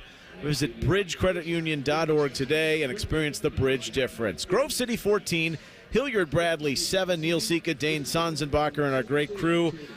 Dane Hilliard Bradley had the lead early in the second quarter, a first quarter of nothing really between the teams. They couldn't capitalize, especially on some good field position, but the impressive part was the last 5 minutes for what Grove City was able to accomplish, especially after a missed field goal with 14 unanswered to take the lead here by 7. You really had 2 momentum swings that really swung this game so far. You had the blocked field goal, then Bradley turns around, tries to take a shot downfield, throws an interception, and then when you get the ball back, your Grove City, now you found your rhythm. They had the tempo, then the offense started to click, and really it was, 4 or 5 plays until they were in the end zone? Real quickly, what if you're Mike Laparo? What are you addressing at the locker room here to make sure that you get a good start to the third quarter? Well, it's always taking care of the football on the offensive end. It's really hard to overcome turnovers in a game that's this tight. 14-7, Greyhounds lead the Jags on their home turf. First ever meeting between the schools. Going to send it back now to Skip Mosick for the rest of our halftime show. It's 14-7, Grove City leading Hilliard Bradley. High school football game of the week on The Fan. Our clients deserve for us to care, and they deserve to feel serviced. They have questions, and they deserve answers. We're counselors first because I'm not selling them anything. I'm trying to teach clients how to protect themselves. At Curtis & Associates, we're personal injury attorneys. We've helped and continue to help hundreds and hundreds of clients every year. That's important to us. If you've been injured in an accident and it's not your fault, call now. 614-GOT-HURT. That's 614-GOT-HURT. Curtis and Associates. Attorneys who care. I'm Leslie from Pella Columbus. And I'm Wilson from that other window place. And aspiring comedian. That's fun. What's your best joke? All right, two windows were hanging out side by side. The first window says, "Sure is a hot day." The other one says, "Ah, a talking window." That's pretty good, Wilson. Bet you can't top that one. Well, at Pella, we don't have the talking windows, but we do have the windows your friends will talk about. Dang it, that's good. Get the window that Columbus homeowners rate the leading and most trusted at PellaColumbus.com. And what is it called? A ceiling fan. And where is it? It's on the floor. And why is that a problem? Well, see, the person who named it probably should have called it a floor. No, that's not right.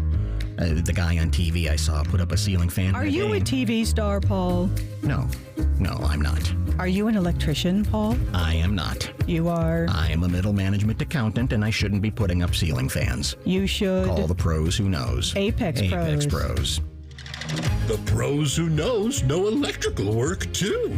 Hi, it's Alex from Apex Pros, and if you liked us for plumbing, cooling, and heating, you're gonna love our pro electricians. Apex Pros are on the way. Much easier, isn't it? I'm glad we sorted this out. Me too. Columbus loves the pros who knows. Schedule with one click at apexpros.com. I had lower back problems and I didn't have any feeling in my right arm and thought, well, I'm going to have another surgery. But previous surgeries hadn't given this Corning, Ohio native Todd Altier much relief. Desperate for other solutions, he heard about QC Kinetics. I heard it on the radio. It was a commercial. We decided to go with QC Kinetics. It was one of the best decisions I think we ever made. QC Kinetics regenerative treatments address the pain in your aching joints without invasive surgery, harmful drugs, or steroids. I wish I would have went there before. I had 4 vertebrae replaced in my neck. Before going under the knife, you owe it to yourself to schedule a complimentary consultation with QC Kinetics. See if you're a candidate for these non-invasive regenerative treatments for pain. Yeah, if you're tired of living in pain, give them a shot. Go see what it's all about. Go to QCkinetics.com/Columbus. That's QCkinetics.com/Columbus. And call QC Kinetics today. 380-208-4544. That's 380-208-4544. The Fan. From the Ohio News Network, this is the Ohio Education Association Tonight in High School Football. Named Best Sports Program in the Country by the National Association of State Radio Networks. Tonight in High School Football is presented by Beck's Hybrids and by Ohio for Responsible Gambling. Now here's your host, Skip Mossick. Good evening, everyone, and welcome to Tonight in High School Football's halftime report. This evening, we'll talk some high school football with the pride of St. Henry, Jim Lachey. Jim will join us next on the Ohio News Network. At Beck's, we stand up for the things that matter most. Our faith, our independence, and helping farmers succeed. As the largest family-owned seed company in the U.S., we believe in the integrity of remaining an independent family-owned seed company. Since our founding in 1937, we have continued to produce quality products backed by a quality family of employees and dealers dedicated to serving American farmers. And that's something to be proud of. Beck's, founded in faith, forged in America. For more information, visit beckshybrids.com. I'm Ohio Education Association President Scott DeMauro, and on behalf of the OEA's 120,000 members, we're proud to bring you tonight's game. Our members are the public school educators who coach your kids on and off the field, because we believe in the potential of every student and their right to a high-quality public education, no exceptions. That's why we will continue to speak in one voice to demand the supports and resources our public schools need, because public education matters. Common Man here for Weed Man. I have the greatest lawn in the neighborhood every single year. And the reason why is water and Weed Man. Good news, I'm only selling you one of them. Fall is the perfect time to improve your lawn for next year. The work you do or don't do now is directly reflected next spring. If you want a beautiful spring lawn, it starts now, not next April. Now through the end of September, mention the promo code Common Man and get a free blanket weed control with the purchase of a full program. For a free quote, go to weedman.com. That's weedman.com. If my buttery smooth voice represents the photos in your social media feed, And this is closer to what real life is like. Social media can be fun, but remember, it's only showing you the filtered version of life. So when social media is stressing you out, check in on yourself and remember, it's not the whole story. For more tips on reducing your stress, go to mha.ohio.gov/check-in. A message from the Ohio Department of Mental Health and Addiction Services. Your local Rite Aid might be closing, but don't worry. It's easy to transfer your prescriptions with GoodRx. First, check prices at GoodRx.com or on our app. Then show your coupon to the pharmacist. It's that simple. GoodRx can save you up to 80% on prescriptions at over 70,000 pharmacies nationwide. Best of all, GoodRx is free and it works whether you have insurance or not. Download the app or visit GoodRx.com today. GoodRx is not insurance but can be used instead of insurance, including Medicare and other federal and state-funded programs. Hey, John, why so glum? I just got let go. The company's downsizing. This is the third time in the last 2 years. I'm done with this. Have you thought about My Computer Career? I've heard they can train you for a career in IT in just a few months, including cybersecurity and the basics of AI. And you don't need prior training or experience. Now that's a recession-resistant career. Wow, thanks. I'll check them out. Go to mycomputercareer.edu and take the free career evaluation. mycomputercareer.edu. Financial aid is available for qualified students, including the GI Bill. The Fan. This is Tonight in High School Football on the Ohio News Network. Once again, here's Skip Mossick. We are presented by Beck's Hybrids at Beck's. They are and will remain farmers at heart. And welcome back, everyone. We're joined this evening by former OSU All-American offensive lineman, NFL All-Pro Jim Lachey, the pride of St. Henry High School. And, you know, Jim, we've talked about this before, but kids just seem to be bigger today. I mean, going back to your high school days, was there anyone bigger than you either at St. Henry or any of the other MAC schools that you'd square off against? No, I don't think so. I think going back to 7th grade, when my first year in football, I was always the biggest guy in the field. 8th grade, freshman year, all the way throughout high school, which is nice. It's a good feeling when you're one of the bigger guys. Now, there might have been a few guys that weighed a little bit more than me, but at 6'6", probably 235 pounds, I was one of the bigger guys, in high school. And then when I came to Ohio State, I got up to 264, and by the time I graduated, it was 284. So, I mean, yeah, it was now, certainly when I got to Ohio State, that wasn't the case anymore. But in high school, no, I was one of the bigger guys, and that was a pretty good feeling. We know how dominant you were on the offensive line. Did you play defense in high school? Yeah, I did. I played defensive end, and then towards the end of my career, I started playing middle linebacker. And the reason is because if I was on one side of the defense, they'd run the other way. So the best way the coach thought to put me there was to play right in the middle of the field and just, chase things, run it down, and, play little linebacker. But I didn't really listen too much to what the defense was called. I would just see ball, go get ball, and sometimes that made my defensive coaches mad that I wouldn't kind of play in the scheme. But, I thought I knew better sometimes, and would just go ahead and chase the football wherever it went, all over the field, and try to tip pass and stuff like that. But, yeah, a lot of guys, you end up going both ways, especially at the smaller schools. At that time, we were Class A. There were 3 divisions, A, AA, AAA. So it probably would have been like a Division 7 now in today's football. Well, Jim, with the length of these seasons, it's getting tougher for kids to play multiple sports in high school. And while it is tough to do, I mean, you played 3 sports in high school. What message would you give to parents to encourage participation in more than just one sport? Yeah, it is. I mean, I think that's the key. Number one,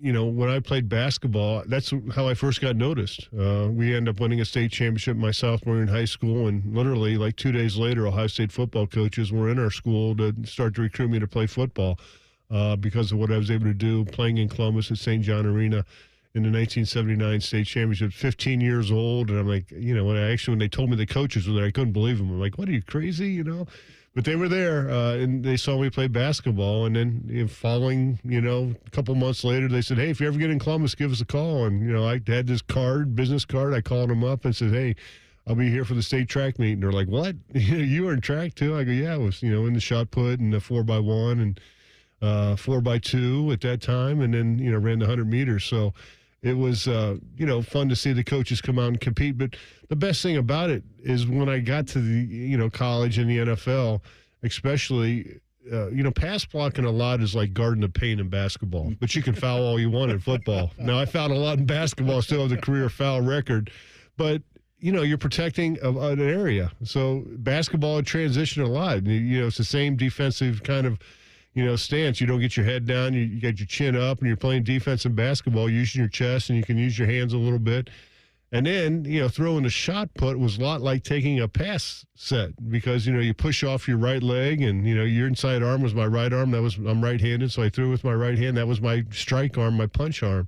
So it all kind of translated. And, some of the things that you do in other sports helps you, play your sport. Plus, the big thing about it is at that time you get a chance to compete. You know what I mean? And you're not just training, lifting weights with, no competition on the line. Now, there were some guys that, did powerlifting and things like that. But, this was more of being a team-oriented thing. And there's a lot of schools that still look for three-sport guys. I know Ryan Day talks about it. That certainly helped my son Luke to get developed as an athlete. And that's what Iowa kind of looks for is three-sport guys, and then they develop and become football players. And still in my area where I grew up in the Midwest Athletic Conference in St. Henry, you'll still see a lot of guys that play football, basketball, baseball, or track. The best athletes tend to play three sports. Former OSU All-American, NFL All-Pro, the great Jim Lachey, the pride of St. Henry High School. Jim, we always appreciate your time. Hey, no problem, Skip. And we'll be right back on the Ohio News Network.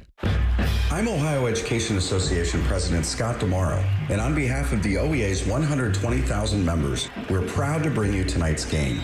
Our members are the public school educators who coach your kids on and off the field because we believe in the potential of every student and their right to a high-quality public education, no exceptions. That's why we will continue to speak in one voice to demand the supports and resources our public schools need because public education matters. At Beck's, we stand up for the things that matter most. Our faith, our independence, and helping farmers succeed. As the largest family-owned seed company in the U.S., we believe in the integrity of remaining an independent family-owned seed company. Since our founding in 1937, we have continued to produce quality products backed by a quality family of employees and dealers dedicated to serving American farmers. And that's something to be proud of. Beck's, founded in faith, forged in America. For more information, visit BecksHybrids.com.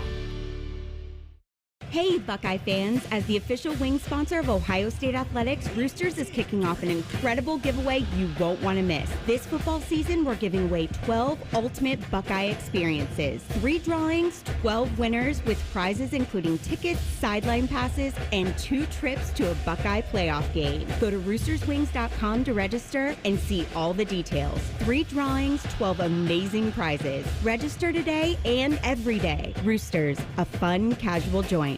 The PGA Tour's rising stars are back at the Nationwide Children's Hospital Championship September 19th through 22nd, and so is Pub 13. Grab your friends, cheer for birdies, and enjoy drink specials on the 13th green. Get your free tickets at ncc-golf.com.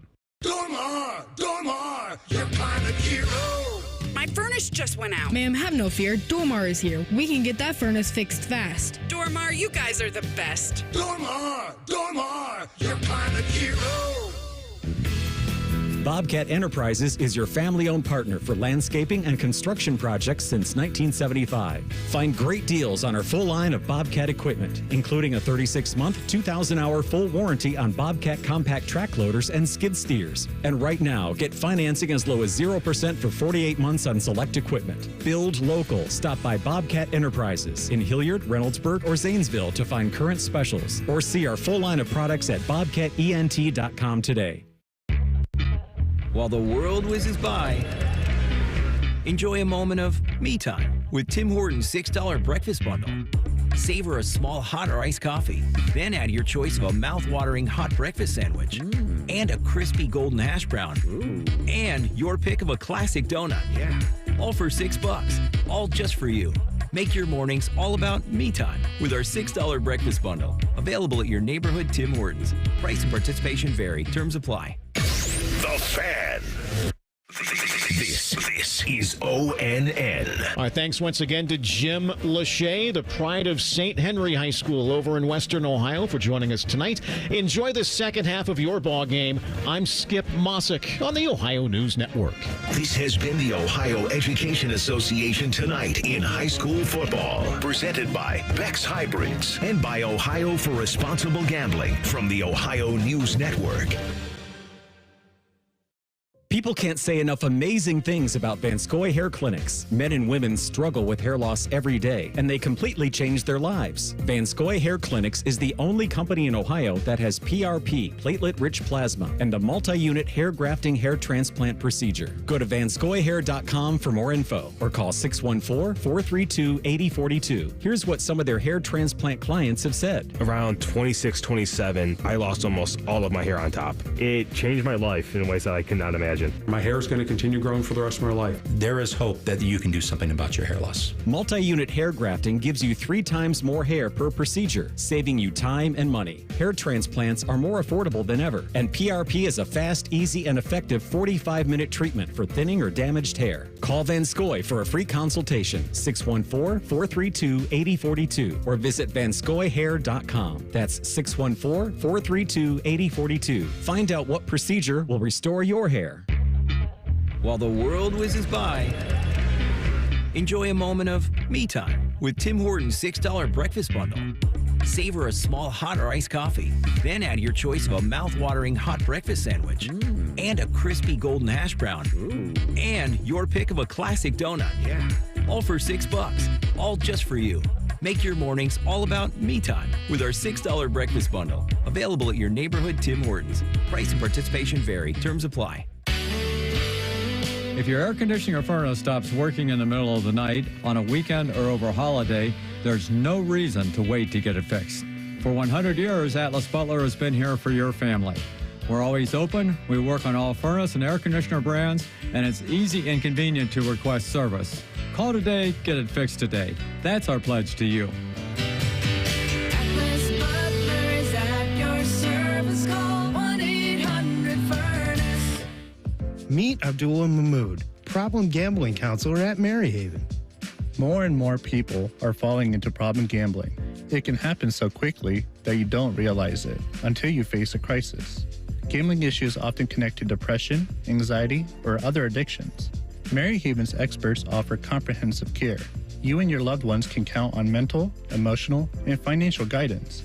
Confidential and judgment-free. Go to Maryhaven.com today. I need a small order of sheet metal to repair something in the shop. It's not much, but can you help me out? At Metal Supermarkets, no order is too small. Wait, really? Yep. What about small home projects? Yep. For a car I'm working on? Yep. Any kind of metal? Yep. Cut to size? Yep. With no minimum order? Yep. How about 1,000 cut pieces of aluminum flat bar? Yep. Choose from over 8,000 types, shapes, and grades of metal in any quantity you need. And yes, we're serious. Any metal, any size, ready fast. Locally owned on Wilson Road. Friday night under the lights. This is the Fans High School Football Game of the Week. Indeed it is. Grove City of the OCC Ohio leading Hilliard Bradley 14-7 out of the OCC Central here in Week 3. Neil Sika, the former Buckeye great, and Cincinnati Bengals, Chicago Bear, Dane Sanzenbacher. Got Tyler Oliver in a moment, and Cam Taylor along for the ride too. Dane, I wanted to get your thoughts on what Hilliard Bradley was going to address coming out for the third quarter, but if you're correct, Waits' team, you're feeling pretty good. How do you sustain that momentum, maybe rely on that defense that's come up time and time again, not only tonight and in that second quarter, but through the first 2 games of the season? Yeah, on the defensive side, not too many adjustments. You're just telling the guys, keep on doing what you're doing. It's really been Bradley forcing the ball that caused the turnover and has really been where the problems have arisen. You know, if I'm Hilliard Bradley and I'm Coach Mike Laparo, I'm telling my team and even my offensive coordinator, don't get bored with taking little profits. Sure. Don't get bored with running the ball, taking the 5-yard gains. I know when the game slows down, there's this tendency to want to break the big play, but tonight, they're not there. I mean, we haven't seen one of those big, long plays. There's been little things here and there, but it's been on both teams when they've gotten methodical with their drives, when they've taken their time. chunk 5 yards at a time, that they've seen real success. Speaking of little things, there'll be little ones to keep tabs on for our Tyler Oliver in the coming weeks, but right now he's done a fine job keeping track of the first half stats. Good to see you, Ty. What do you got? It's good to be here, and we're going to start off with the Hilliard Bradley Jaguars here. Declan O'Neal has 5 rushes, 33 yards. He's 7 for 14, 67 yards, 1 touchdown, and that 1 interception. Jack Whitmore, 4 rushes, 20 yards. Rashad Truss as well with 15 yards to his name in 3 rushing attempts. Switching over to Grove City, however, Aiden McKinstry, 8 rushes, 23 yards, 1 touchdown. He did have 3 receptions for 33 yards as well. And the man of the game so far, I would say, is Carson Welsh. 13 for 21, 139 yards, 1 touchdown to his name. I was taking a look at his first quarter stats here as well. Before he had his moment where he absolutely just went off, he was 2 for 7 in the first quarter for 6 yards. Yeah, real tell of the last 5 or 6 minutes of the half alone. Bradley had the first 6 first downs of the game. Haven't had one since. 14-7. Grove City leads Hilliard Bradley. It's our end of our halftime activities. We'll step out. Second half is next. It's the high school football game of the week on The Fan. This has been the Fan's High School Football Game of the Week halftime show. Sponsored by Bridge Credit Union. The second half is coming up next. The Fan, Ohio sports destination. Bobby Carpenter here for my good friends at Ohio Mulch. Ready to give your landscaping a boost? Right now, get topsoil for $19.99 a cubic yard or grab 20 bags for $20. From rich, natural mulches to nutrient-packed soils, stop into any of Ohio Mulch's convenient locations and see what all the excitement is about. Visit in-store or online at ohiomulch.com. Ohio Mulch, landscape supply, greener, better. Ready to turn your media passion into a high-octane career? Ohio Media School will train you for TV, radio, social media, and digital media. Dive into hands-on learning with their cutting-edge Activator curriculum. Gain real-world experience through internships and live remotes. And get insider knowledge from industry pros. Small class sizes, real-world media studios, and 6 to 8 month programs. They accelerate your career with personal attention and essential skills. Visit Ohio Media School at beonair.com to book your free studio tour. The best in high school football every Friday night. The Fan, Ohio sports destination. Toe to leather underway in the second half, and returning the kick, Hilliard Bradley with a healthy gain out to the 40-yard line from Jordan Reed Davis. Does a lot of the chores on the special teams, returning punts and kicks. The junior defensive back out with great field position, but Hilliard Bradley has let that go to waste on a couple of occasions in the first half. We're underway in the third quarter. High school football game of the week on The Fan. Week 3, 14-7, first ever meeting between Grove City, this program of 80-plus seasons, going back to the 40s here in Central Ohio, and Hilliard Bradley. Just their 16th season. The school opened in 2009. Declan O'Neal hands the freshman. Truss carries. And it's a good one for about 6 yards, worming through the middle and now to the near left, shaving outside the hash marks where he's brought down, and the tackle made by Caden Sparks. So Bradley gets the football first, and they start by going to the ground game. It'll be interesting to see how they made their adjustments in halftime. This is the part of the Bradley team that really needs to show something. They've had some big plays in special teams, giving them great field position, but just need to find if they can capitalize here. 5 up on the line of scrimmage for the Grove City defensive front. 2nd down and 4 in motion. Drew Williams got a procedure penalty. That was also kind of a thorn for Hilliard Bradley in the first half. They overcame on their touchdown drive 3 penalties. They were the ones that stayed disciplined through their first 2 games, but not so far tonight. The 2 stats you can usually look at are turnovers and penalties, and they will almost always, and then throw in special teams, and you're going to see the story of the game. And you wonder, they had the momentum, they had blocked the kick, they had kept Grove City off the board, and they throw an interception on the next play. Jagged little run to the near left hash, and then an option pitch, O'Neal, but there's not much there on the outside edge. Going out of bounds is Drew Williams. It's 3rd down and 9 at their own 41, opening possession of the third quarter. Grove City by 7. They are 2-0. They have not been 3-0 since 2001. Won a playoff game for the first time in 18 years last fall, just up the road at Hilliard Davidson High School, and then gave Gahanna Lincoln all they could handle in the quarterfinals. Bradley breaking in some new players in key spots at 1-1. And off a fake jet sweep, Declan O'Neill is down. He's brought in the backfield by a host of dogs. The charge led by Chidea. Nowhere to go. It's punting territory now for the Jags. Yeah, that defensive front from Grove City has really been a problem for this Bradley offense. Nothing has felt real comfortable in the past, aside from the first 10 minutes of the game. They lost 5 yards. It's 4th and 13. Kicking away is Love. Toadvine's going to let this go out of bounds. They will mark it out. 50 penalty yards for Bradley tonight on 8 accepted penalties. Tyler Oliver, Cam Taylor doing a great job keeping our stats each and every week. Great field position for Grove City. It's funny because they're the Greyhounds or the Dogs nickname, but the defense, Greg Waits has said, our nickname, we're Lions. We want to be rulers of the jungle. I said that's a little bit of a counterintuitive balance to the nickname there, but you know what? The defense is playing like they are the group that's going to rule the jungle, if you will. He'll take anything, I think, that's strong and mean. That's what it seemed like. And on, you know, like any coach will tell you, the first thing you ask, what are you hanging your hat on your defense? Physical. Yeah. Never heard a defensive coordinator not say physical. Motioning here, and on the first snap, it goes to McKinstry. He's got one of the 2 Grove City touchdowns. He's got 7 on the season, runs off right guard, and gets about 3 yards on the carry on the handoff from the junior Carson Welsh. Got Elliott, Evans, Walker, Pinson, and Beck. Those are the starting linemen. Big 6'3", 290 Nate Elliott. They love to run off that right side. He's a 3-year starter. 2 receivers right, 2 to the left, 2 in the slot.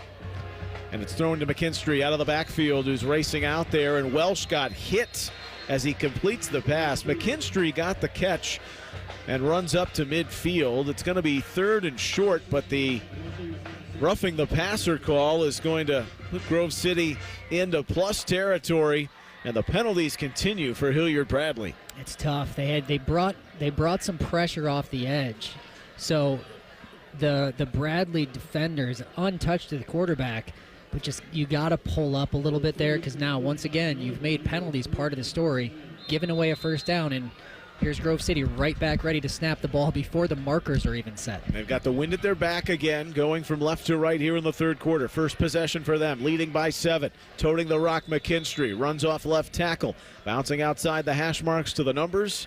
He'll go down inside the 30 to around the 28-yard line. They'll spot it.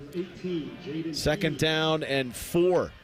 Going again quickly with that tempo offense. They run around 70 plays a game. It's a QB keeper. Welsh runs through the middle, in between the hash marks. Brought down at the 20. It's enough to move the sticks. First down, Grove City. 3 minutes gone here in the 3rd quarter. Trying to expand on their lead. 14 unanswered to go up 7. Welsh takes the shotgun snap. He's going to throw it on the left seam. Throws. It is caught. Touchdown. The Dogs doing some damage here in Hilliard. Toadvine with the reception. Ran that fly pattern, and Grove City goes up 20-7 with the extra point pending. I mean, the tempo, I know they want to execute on the tempo, but man, that's an impressive drive right there. Again, bailed out a little bit by a penalty. It seems like that is going to become a part of the storyline here, but they had those next 3 plays ready to roll. 2nd touchdown pass for Welsh, this of 20 yards to Toadvine, who's got some college looks. It's a low kick into the wall. The 2nd time a Hilliard Bradley front blocks a kick attempt. The first was a field goal, this an extra point. The first time Myers this season unsuccessful on a point after try, but it's 20-7 with 8:49 remaining in the 3rd quarter. Timeout on the field. We're going to take it with them. High school football game of the week on the Fan. Grove City leads 20-7. Excuse me, waiter. There's a hair in my soup. A long purple hair. I'm so sorry. I'll get the manager. I'm the manager. How can I help? Wait, weren't you the Plum Insurance mascot? What gave it away? My long purple fur? Something like that. What if all insurance companies were like NJM and were known for putting their policyholders first, not gimmicks? Then all those insurance mascots would have to get real jobs. I'll pass on dessert. No jingles or mascots, just great insurance. NJM. If you're listening to this and you're not already keeping it easy in your backyard with a Bud Light, well, consider this message a gentle reminder. Your backyard is waiting, and so is that Bud Light. Easy to drink, easy to enjoy. Bud Light. Enjoy responsibly. Anheuser-Busch Bud Light Beer, St. Louis, Missouri. You're listening to the Fans High School Football Game of the Week. Now you get up in somebody's face and put some pressure on them. Is that clear? You understand? That's it. 6-play, 60-yard drive, 20-yard touchdown pass. Carson Welsh to Parker Toadvine for the Dogs score, 20-7. The Grove City lead. Scoreboard check sponsored by Buyers Imports by the airport. Neil Sika, Dane Sanzenbacher, Hilliard Bradley now in a hole on their home turf, down 13 with 8:49 remaining in the third. They come out on offense. The sophomore Declan O'Neill trying to sustain any sort of drive. Penalties have been a problem. They motion in the backfield, and they throw a screen to the near left flat. It's caught by Truss, the freshman. Breaks out over the 25, surging forward for a couple more before he's run out of bounds by Zach Mers, the spiritual leader of the linebackers, who suffered a couple of ACL tears, but leading that defense. It's a good 9 yards, though, for Hilliard Bradley. 2nd and 1 upcoming at their own 28. This is such a big drive for Bradley to, one, establish something, but two, can they fight the urge to try to get it all back in one play? It's really important that they get something out of this drive. 3 receivers and an offset pistol look they give to the freshman Truss. Runs up the middle and almost body slam there by Cursillo. Cursillo does it all. He's up in the run game. We've seen him in pass coverage, breaking up plays. That's a no-gainer there for the freshman, who had a big game against Darby a week ago with 99 yards, 3rd and 1, and suddenly it's a huge call for Mike Laparo, his young sophomore quarterback. This offense, which has been stagnant, it's 6 first downs to start the game. They've suffered ever since. High snap, O'Neill will hand to Truss, and Truss almost falls right into O'Neill. He's wedged back by the defensive front of Grove City. They weren't furled at all on the play fake. They lost 4 yards. 4th down upcoming. Breon Savage was in there. They had the big nose guard, Caden Sparks. 4th down, Bradley punts. There was nowhere for the freshman to go there, and that's one of those. It seemed like there wasn't a real plan on that last play. The punt is away, and Toadvine muffed it. Fumbled the ball at the 45. It's Bradley's football. Toadvine, the nearly sure-handed receiver and punt returner who had the touchdown, was in an awkward crouch trying to field a low kick, and he let that jostle loose, and there might be the momentum Bradley was looking for. They get it right back. And that's something they badly needed, because that last drive ended, just kind of fizzled out. They weren't able to find their rhythm. They weren't able to really get anything going. Let's see if they can come to life a little. Gained plus 30 yards on the field there after what was a short line drive kick, but Toadvine couldn't handle it. Toadvine, touchdown reception tonight, same with Steele.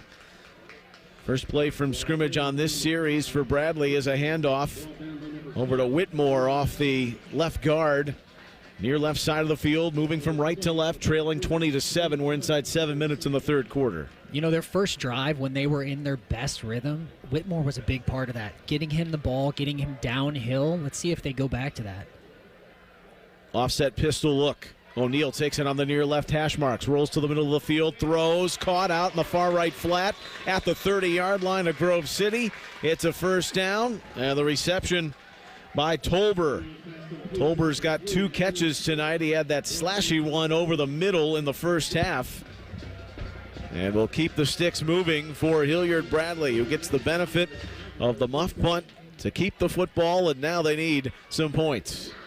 6.5 remaining in the third, trailing 20-7.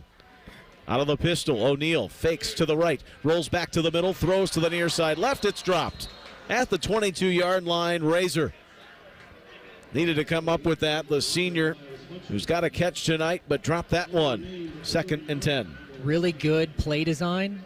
It was there. What they're doing there is trying to use the aggressiveness of that defensive line against them. A little bit of misdirection, come back and throw the flat to the other side, the short side of the field. It's one that you're going to wish you brought in because the design was there. I'm sure the coaches are disappointed. I would say that would be an accurate assessment. At the 30 of Grove City, it's 2nd and 10. 4 receivers, thrown over the middle. It's intercepted. Picked off by Mers. Zach Mers, the leader of the defense, rumbling down the far left sideline and into euphoria on the Grove City bench. The second pick for O'Neal, who tried to wedge that into a window that simply wasn't there.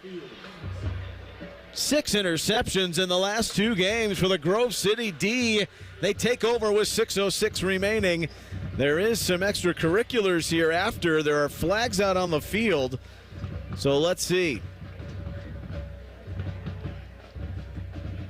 Yeah, that was one of those passes. You said it, Neil. It just wasn't there. I mean, this Grove City defense has really stepped up. But that's you get down in a game, you get down a couple scores, and it's that natural urge to try to make the play. Exactly. Instead of taking what is available to you. This penalty looks like it was on the return. They're backing it all the way up to the 10. The interception was around the 15 for Mers. Initially tore that ACL playing lacrosse, club lacrosse, and then did it again in the spring. Great downhill football player.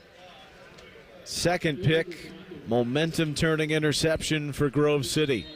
At 2-0, leading 20-7 with 6:07 remaining here in the third quarter. O'Neal 2 for his last 7, and he's thrown 2 interceptions in that window. Quickly out to the near right flat on the pass. The reception from Kenton Bennett, the senior, but he lost 2 yards. So Grove City backed up a little bit here offensively. 2nd down and 12, 5:40 remaining in the third. With the wind at their back, moving from left to right. Welsh looking over the top on the near right sideline, overshoots his man Steele. Yeah, so this will bring up a huge down here. So you're looking at 3rd and about 8, backed up. You know your punter has struggled today. I know you get, the penalty on the turnover actually made this not the most harmful turnover in the world because you pin them down inside their own 10-yard line. Like a punt, yeah. It's just like a punt. Should have meant something. They had the down and distance wrong in terms of where they marked it. They picked up 2, not losing 2. It's 3rd and 8, and a floated pass out on the far left sideline is going to go airmail for Haskins, and that was very quick offensively, the series for Grove City. Injured Bradley player down out around the 22-yard line near the Grove City sideline before we'll have the punt attempt by the Greyhounds, who lead 20-7 with 5:32 remaining in the third quarter. That scoreboard check sponsored by Buyers Imports by the airport. And while we have a moment, let's send it back to studio control in downtown Columbus with Ryan Baker, the radio maker, keeping tabs on what's happening in Week 3. Bake. A lot of good stuff happening in the area right now. Also getting some games in the southern part of the state that are being postponed until tomorrow as they're still getting rain down there. Of course, the big matchup tonight is in the town of Pickerington. Central has a 20-14 lead over North tonight. Berlin has a 20-7 lead over New Albany. Alejandro Aguiar with a 99-yard interception return for a touchdown in that one. And Watterson, 27-0. They're all over Westerville North tonight. Neil, that Eagles defense hasn't given up a point yet this season. That is unbelievable, and they are the defending runners-up in Division 3, only bested by the alma mater of the man to my right, Dane Sanzenbacher, in the title game last December. Little Central Catholic, by the way, entering tonight had won 32 straight games. High snap on the punt. Standing at his goal line is Myers. He gets it away. It's fielded and taken at midfield. Good return on here for Fab. who had an excellent kickoff return or punt return earlier in the first half. He'll take this inside the 30. 22-yard return. Bradley's in business. They have great field position, but when they've been on the plus side starting that way, they have not taken advantage of it, Dane. You can credit some of the Grove City defense, and right now it's Declan O'Neill, who's still knowing he's the guy, but it's a different thing from embracing it or starting to play like it, because there's been the highs and lows, the peaks and valleys to start the sophomore season. He's got a couple of picks here tonight. Right, made some plays, but really the offensive struggle. The special teams has done their job. The defense has tried to step up. They've just been able to establish nothing and really kind of got away with it on this most recent turnover. I think they're back where they threw the interception originally. Diagonal run from Truss from the near left hash all the way to the far side right, and there's Mers, the man who had the interception, who came up to make the tackle after a modest 3-yard gain. So they spot it, far right hash, attack left on the move here in the third quarter. Inside 5 minutes. Bradley on their home side. They're trailing by 13. The hard count from O'Neill's going to get some white shirts to move up front. All white from head to toe. The navy blue helmets, dogs in script for Grove City. All black unis, royal blue numbers and white trim, silver helmets for the Jags, the Hilliard Bradley Jaguars. At 1-1, Grove City's 2-0. Penalty's going to make it 2nd and 3. We've got some light rain returning to the area now. Thunderstorms and heavy rain in 2 doses, about an hour and a half to 2 hours before kickoff tonight. Almost delayed the start of this game. There's been weather all throughout the state. Quick little slant thrown by O'Neill. That's caught at the 10. And it's a nice reception. One of the best connections tonight, just so happens probably the worst weather we have, but they had a little one-on-one coverage. It's just a simple slant, and O'Neill put that one on the money. That was to Nagel, Jackson Nagel, the junior, with 2 receptions. So going into the rain, into the wind. That's the thing, too, about the tempo offense of Grove City. They had all the momentum after the interception, but that possession lasted about 30 seconds, and then they're punting on their own goal line. The toss sweep to the near left for Truss. No one was sweeping with him. The only guy in the backfield was Gio Speakman, who swallows up the rookie. Truss with a loss of 3 back to the 14-yard line. 3:45 remaining in the third. 20-7. Grove City leading here at Hilliard Bradley. And again, that Grove City defensive line really stepping up and leaving nowhere to go for the freshman. I mean, Whitmore, when he's been in the game, has had some success, but now you're second and long. I mean, it's a tough down to kind of put it on the ground. O'Neill looking to his right, running back up the middle, and he is going to go down in a straitjacket. There was nowhere to go. Miles Hutchinson swallowing him up.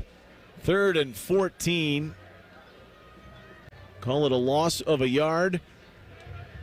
About to hit 3 minutes remaining in the third. Again, that defensive line, they've been the story of this quarter.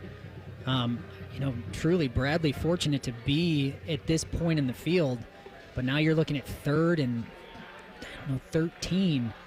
Again, not many plays in the playbook for this down and distance. Whitmore behind O'Neill in the pistol, who stands in the middle between the hashes. Throwback screen, wide receiver to the far right side. It's caught and nowhere to go. Speakman was right there, and he made the quick tackle on that pass out in the flat. So I think the idea of that was they're seeing this as 4-down territory. So throw a little quick screen and get something. Well, they didn't account for it getting nothing with the defense really closing in on it as if they knew it was coming. That was Cy Myers with the reception, who's got the touchdown tonight. Now O'Neill back on 4th down and 14 at his 15. Running out of room. Speakman's on him. He throws back over the middle. It is incomplete. Even if it was caught, it was well shy of what they needed.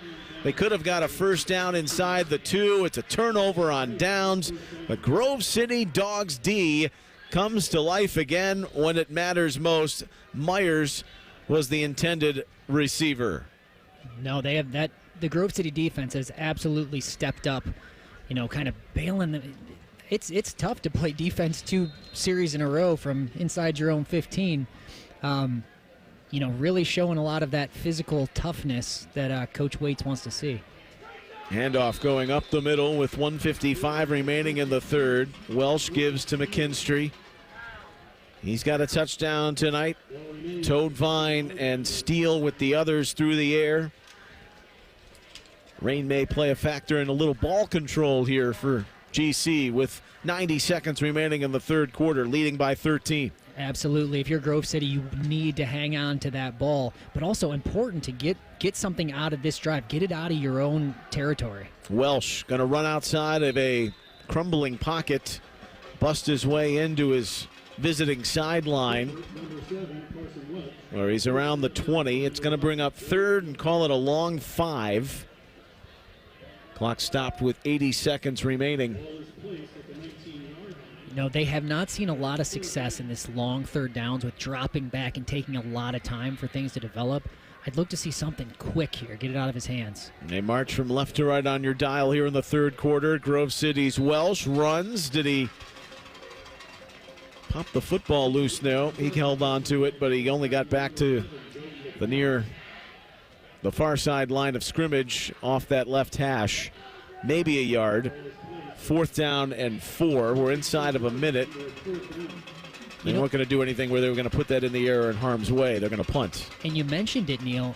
On some level, the tempo of your offense kind of working against you when you're going 3 and out. I mean, you're taking no time off the clock and punting it right back. The pros and the cons can really wear teams down, but you got to be converting. Picking up yardage. There's flags flying. The punt is blocked. It's taken into the end zone for a Bradley touchdown. The pendulum swings in a big way, and the Jags, who can't find anything offensively, have seemingly broken through on a special teams recovery for a touchdown. It's Keeney who was running in off the block kick, taking it into the end zone. It's on Grove City. It's declined. It's 6 for the Jags, who do it on special teams, courtesy of Jaden Keeney with the scoop and score. He did not have the block, but that's the 3rd block of the night. 1 on a PAT, 1 on a field goal, and now on the punt to get Myers. Wow. And how big have special teams been tonight? I mean, you always know it's going to play a part, but Bradley has had 2 big returns and now a block punt for a touchdown when their offense can get nothing going. Are you hearing Coach Tressel reverberating that in between your ears, thinking about that? Punt is the most important play in football. Didn't even sound like him, too. The extra point is up and good from Xavier Love. Well, now we've got 6 points separating these two. Even though Grove City led by 13, Hilliard Bradley was doing nothing offensively. It's now 20-14 with 31.2 remaining. Let's pause for station identification. It's the high school football game. Man. Always and forever your Ohio State flagship station. WBNS-FM HD1 Columbus. The Fan, Ohio's sports destination. And out of that, we'll come back with the conclusion of the third quarter. 31 seconds remain. 2014. We got a good one in week 3. Grove City leads Hilliard Bradley. High school football game of the week on the Fan. Are your feet stopping you from being active and making it difficult to get healthier? Trade in your bad feet and start the new year with good feet and get healthy in 2024. Wouldn't it be nice to work, walk, and play pain-free again? The best in high school football every Friday night. The Fan, Ohio sports destination. Toad Vine, McKinstry back standing at their own 5. Grove City. It was only a few minutes ago after that Mers interception. You felt they had grabbed this by the scruff of the neck, leading by 13, but 2 quick series pinned in their own end, and then the punt block, complete disaster. 20-14. The lead is 6 now with 27 seconds remaining, and it's a breath of life for Bradley, who's had nothing going on offense really since the opening stages of the game, and even then it was spot and go. And I joke that, punt is the most important play in football, but really look at that third quarter.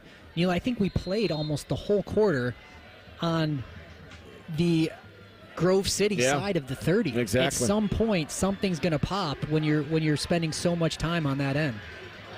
Late personnel in for Bradley. It's a toss sweep to the far left sideline outside the hash marks, over the 40 to the 42, now to the 44, McKinstry. But there's laundry on the field. Got a hold on that Grove City offensive line. 19.2.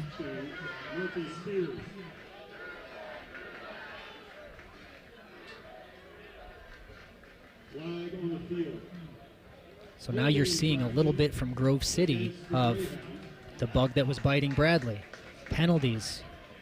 It's a little thing. It's 5 yards, but now you've killed your momentum on an offense that depends on tempo. Yeah. Once again, you're in your own side of the field looking at 1st and 15. You really don't want to put your punt team back out there. Off schedule. Looked great to begin this quarter on the drive, and now it's a run up the middle. McKinstry breaks it. 50, 45-40, 35-30, 25-20 to the 10, and a touchdown-saving tackle by Darris brings him down at the 5. Terrace Dudley saved the touchdown. McKinstry was bolting through right up the middle. And Grove City, who was pinned up against it, turns the tide again. They have it 1st and goal at the Bradley 5, and they got the big blocks from the line, and McKinstry busting the biggest run of the night. And what a great time for it. And just as we say, you don't want to get caught behind the down markers here, you completely flip the field. And Aiden McKinstry, he's been Mr. Everything on offense for this Grove City team so far. They're going to let the clock run out. McKinstry's got a 2-yard touchdown run. The senior is garnering some Division II interest. He's a good football player. Played through an ankle sprain for much of 2023.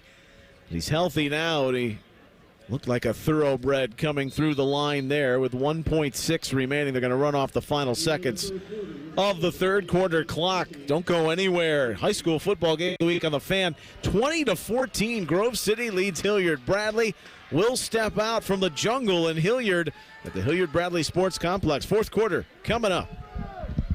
People can't say enough amazing things about Vanscoy Hair Clinics. Men and women struggle with hair loss every day, and they completely change their lives. Vanscoy Hair Clinics is the only company in Ohio that has PRP, platelet-rich plasma, and a multi-unit hair grafting hair transplant procedure. Go to vanscoyhair.com for more info, or call 614-432-8042. Here's what some of their hair transplant clients have said. Around 26, 27, I lost almost all of my hair on top. It changed my life in ways that I could not imagine. My hair is going to continue growing for the rest of my life. There is hope that you can do something about your hair loss. Multi-unit hair grafting gives you 3 times more hair per procedure, saving you time and money. Hair transplants are more affordable than ever, and PRP is a fast, easy, and effective 45-minute treatment for thinning or damaged hair. Call Vanscoy for a free consultation, 614-432-8042, or visit vanscoyhair.com. That's 614-432-8042. Find out what procedure will restore your hair.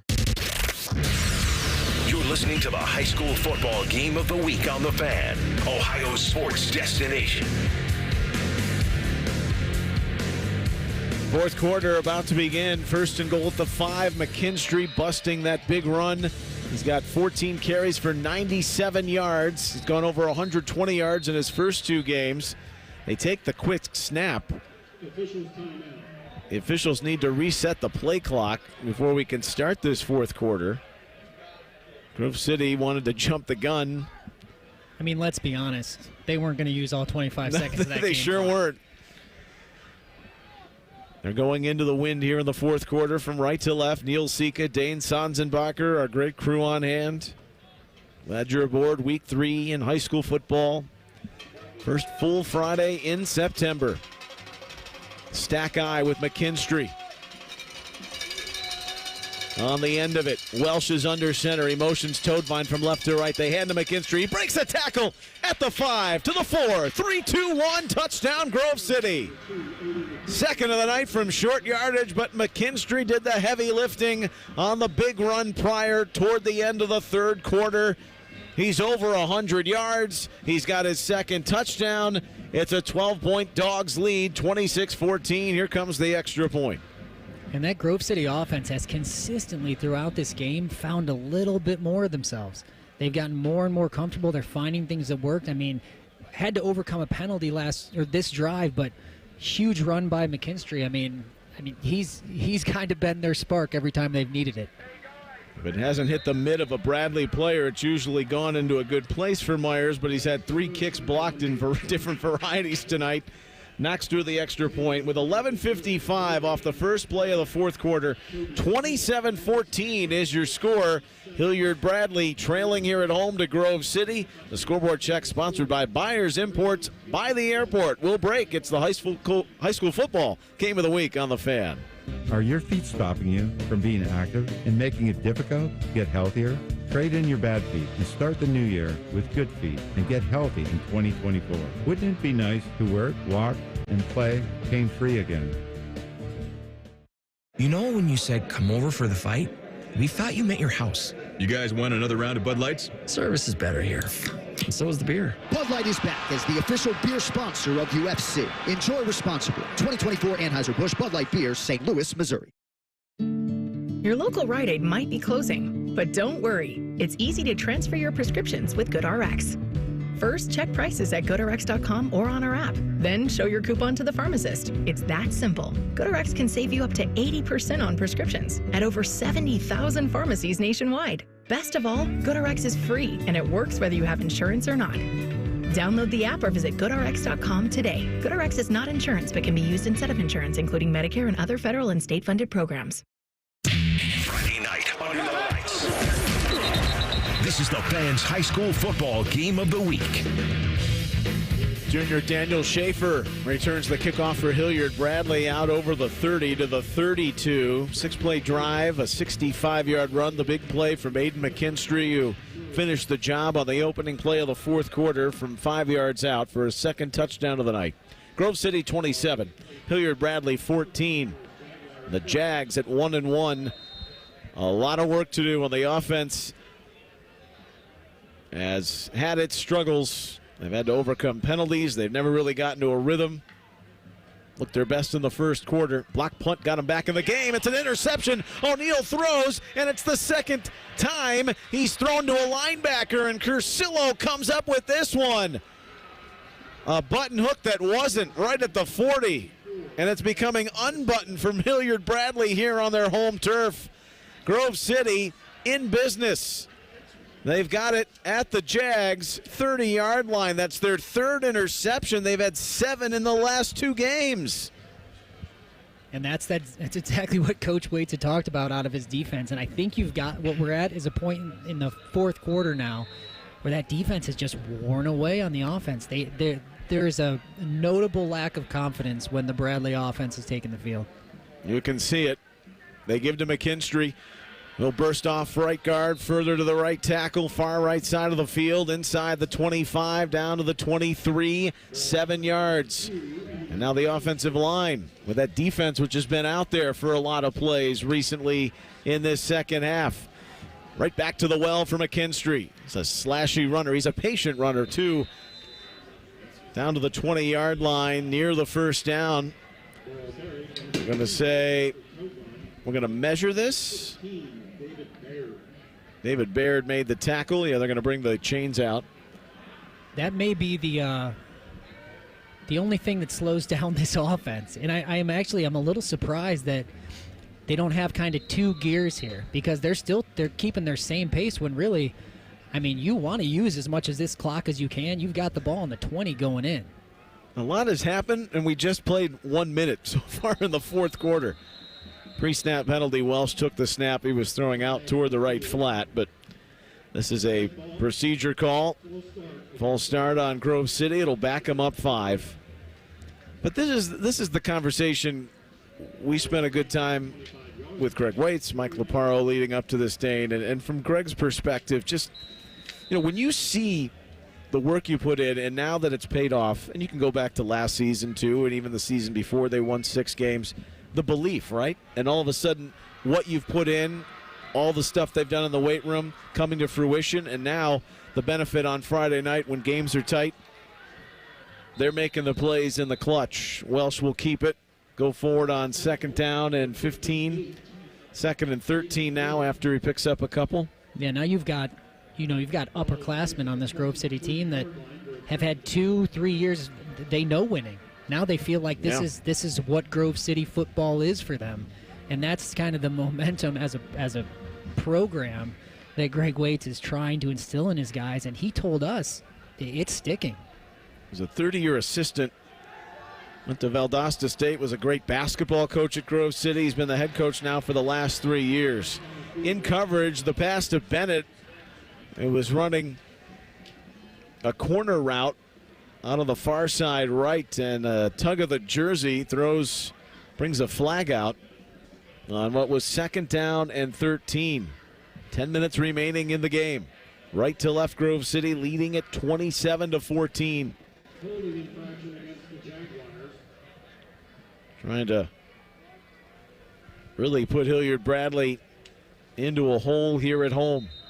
But still throwing the ball, still staying in rhythm. I mean, I guess it's like when you try to slow down your golf swing, there's really only one speed. Don't decelerate. No. They've got one speed.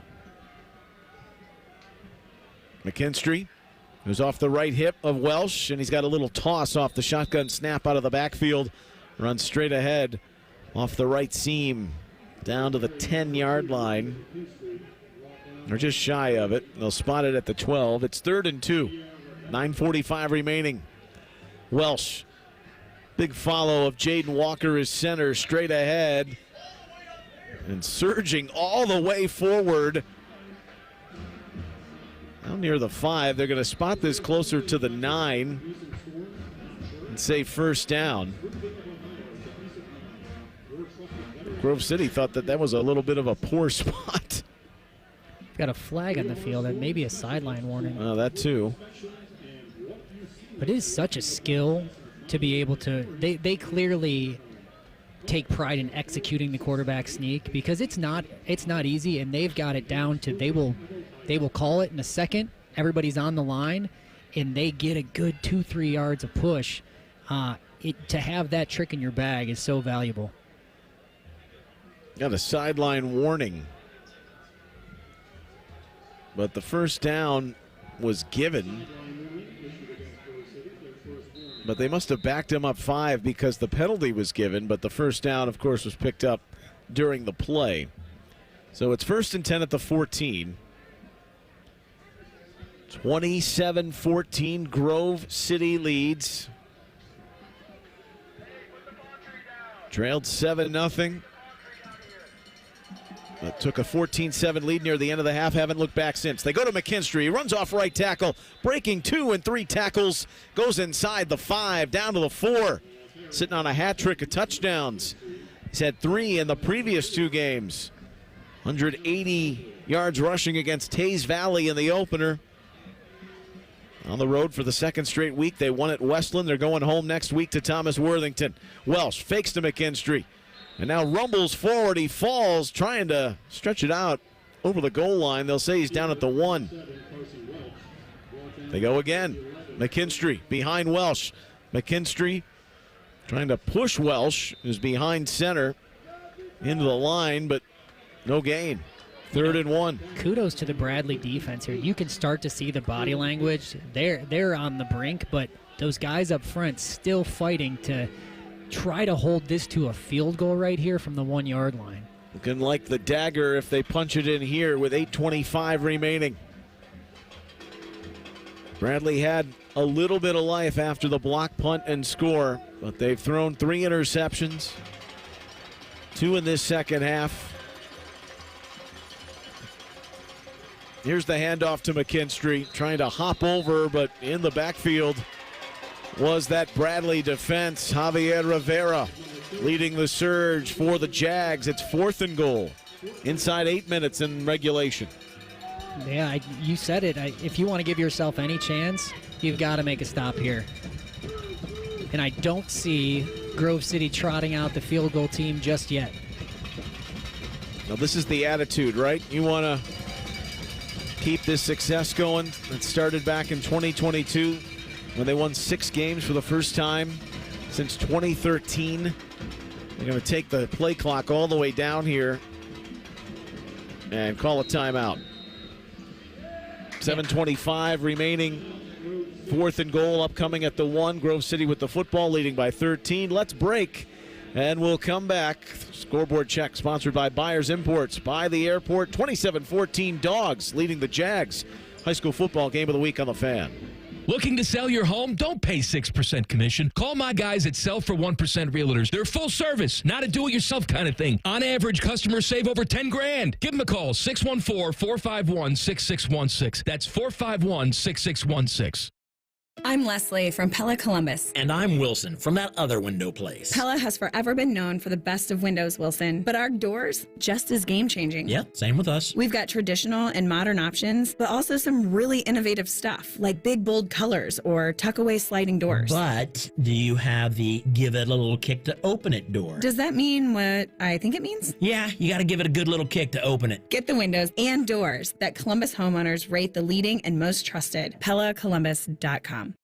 Watch the PGA Tour's Next Generation at the Nationwide Children's Hospital Championship at the Ohio State University Golf Club, September 19th through 22nd. Pub 13 drink specials, food trucks, and more. Get your free tickets at ncc-golf.com. Friday night under the lights. This is the Fan's high school football game of the week. On a toss sweep to the right on 4th and goal from the 1. McKinstry broke a tackle, breaks the goal line for his 3rd touchdown of the night. And Grove City goes up 33-14, 7:21 remaining in regulation. And that's right on brand for this Grove City team and Greg Waite's group. He wants to build the belief in you guys. There's no better way to do it than, hey, we're going for it on 4th down. We have a chance to put this thing away now. Trying to extend it to 20. Not even halfway through this 4th quarter. Xavier Myers. It's up and through. It's 34-14 Grove City. Looking to run away and hide here in the 4th quarter. We'll come back with the kickoff. This is the high school football game of the week on the Fan. This season on Nada Yada Island. You were charging your phone? I waited hours for you. That's how long it takes. Join Metro and get a free Motorola Edge that'll charge for the day in 15 minutes. At Metro, there's no activation fees. Only at Metro by T-Mobile. Bring your number ID and sign up for Metro Flex Plus plan. Offer not available if at T-Mobile or have been with Metro in the past 180 days. Requires 68-watt charger sold separately. Actual performance will vary. Looking to sell your home? Don't pay 6% commission. Call my guys at Sell for 1% Realtors. They're full service, not a do-it-yourself kind of thing. On average, customers save over $10,000. Give them a call, 614-451-6616. That's 451-6616. You're listening to the Fan's high school football game of the week. Now you get up in somebody's face and put some pressure on them. Is that clear? You understand? That's it.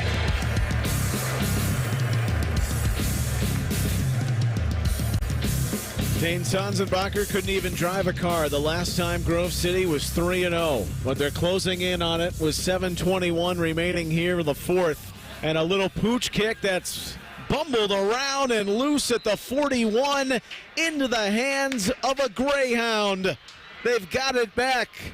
The nightmare second half continues for Hilliard Bradley here at home. It's Grove City football. Very cheeky from Xavier Myers, who showed his soccer stylings there, almost in shank mode. Hilliard Bradley couldn't come up with the football. Grove City did, leading by 20. They've got it back with 7:15 remaining. Yeah, and a Hilliard Bradley special teams unit that has been so good tonight. Then you just kind of muff that one, and it's just your backs are already against the wall, but this is kind of like, when it rains, it pours. They turned it over on downs. They had an early fake punt go awry. This kickoff mishandled. 3 interceptions, the mistakes, the penalties. McKinstry's got 3 touchdowns, averaging just under 6 yards a carry. 125 on the ground in 21 carries. And he's got it again from Welsh. Up the middle. And brought down. Bo Jarvis in there to make the first contact for Hilliard Bradley. Now, not to put the proverbial cart before the horse, but we're in broadcasting, Dane, so we like to do that. Mm-hmm. The next 4 opponents for Grove City entering tonight. And Ryan Baker will check in on the scoreboard shortly. So who knows what's going on in their respective games. But they're a combined 0-8 entering tonight. Early days. Not saying the caliber opponent is diminished, but going home, you're going to have Thomas Worthington, then go to Hilliard Derby before you open up OCC Ohio play at New Albany and at Westerville Central. 2 teams that have had some down years the last season and a half or so, or at least last year, and started slow in 2024. McKinstry again off right guard on the far right hash inside the Hilliard Bradley 40. It's 3rd and 6 at the Jags 38 with 6:10 remaining. This is our first sign of Grove City slowing down the offense. Look, and they're calling it in from the sideline. They're definitely in their 4-minute mode, trying to take as much time off this clock as they can. Remember, they didn't score in the first quarter. They've got 34 points. They've averaged 40 a game through the first 2. They're nearly there. Welsh going to mishandle the snap. And it is recovered by Hilliard Bradley. And so the Jags get it back. So a sloppy conclusion to that series for Grove City. And a little bit of hope remains for the Jags here in their own barn. They got the numerals on their helmets, those silver helmets, all black uniforms from head to toe. 5:42 remaining. They have all 3 timeouts, but they're down 20 points. And if you're Mike Lepara, you're going to learn a lot about your guys now. You're down 20 with 5 to go, but you need to show some kind of life and fight here to carry it into the next week and the rest of the season. Sloppy at times from both teams. We're trying to gut out a win in week 3. First ever meeting between the schools. Carry by Whitmore. And they went to Truss a lot in the, I would say, the middle innings or the middle periods. But you referenced earlier, they had good rhythm in the first quarter with Whitmore. They kind of got away from that. They kind of got away from the run again tonight. And maybe that's to the credit of Grove City and how they kind of stacked the front. They weren't going to get beat that way. They forced O'Neill into some bad throws. Carried along by Whitmore again for 6 more yards and a first down through the middle. He's into plus territory for Hilliard Bradley. 34-14 the score. Grove City, the visitors, leading by 20. 5 minutes remaining here in the 4th. I think you got to credit Grove City for making those adjustments. They've just made the Bradley offense uncomfortable all night. Anytime they saw a little bit of life, they shut it down.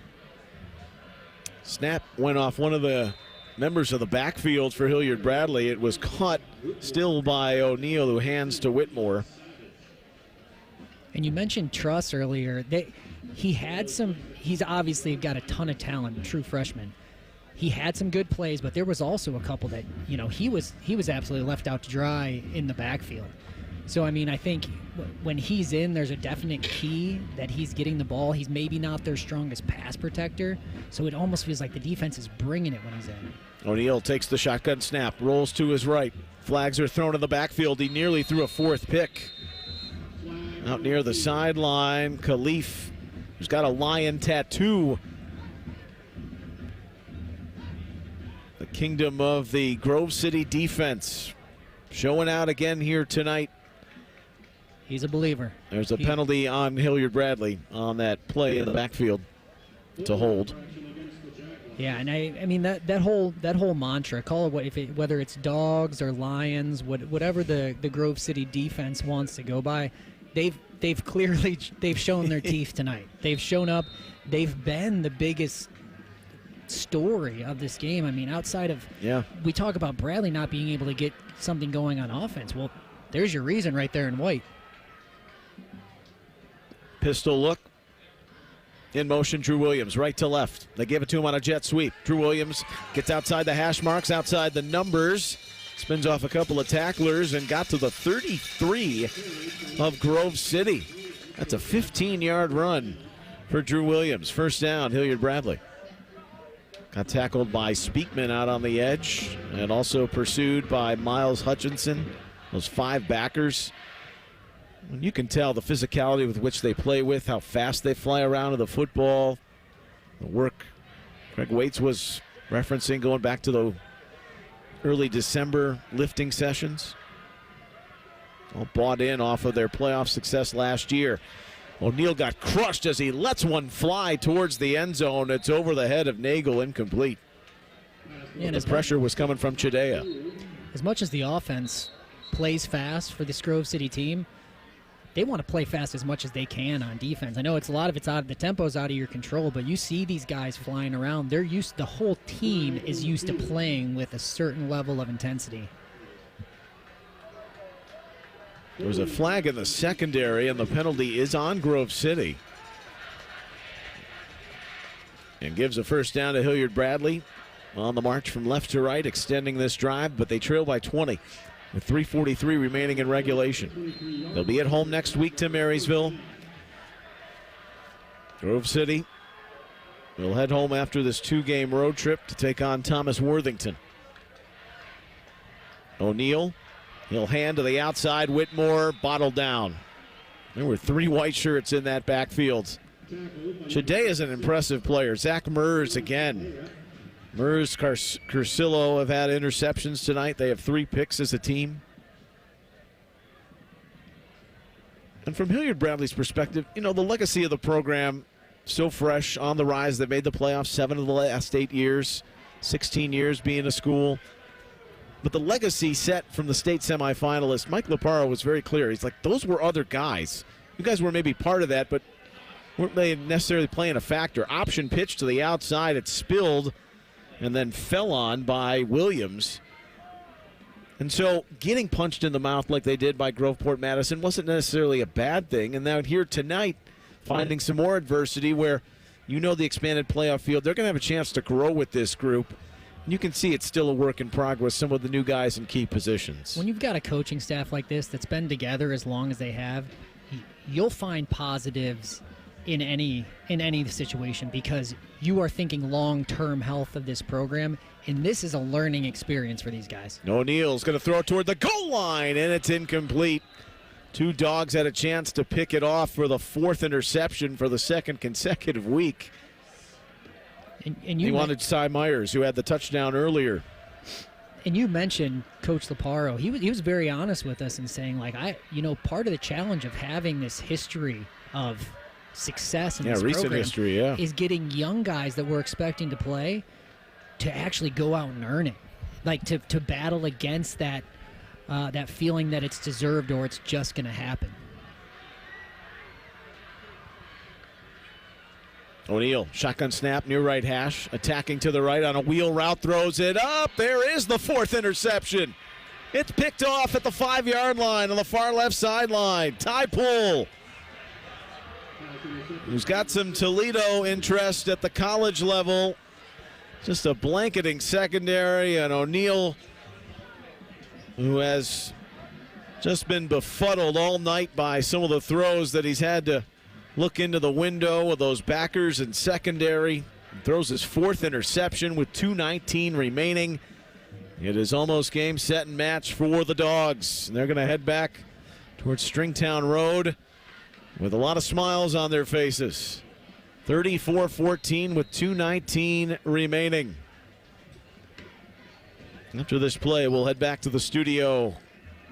And an update from Ryan Baker, what's ahead on Byers Dublin Subaru High School football overtime. Gain of about 2 through the middle on that carry.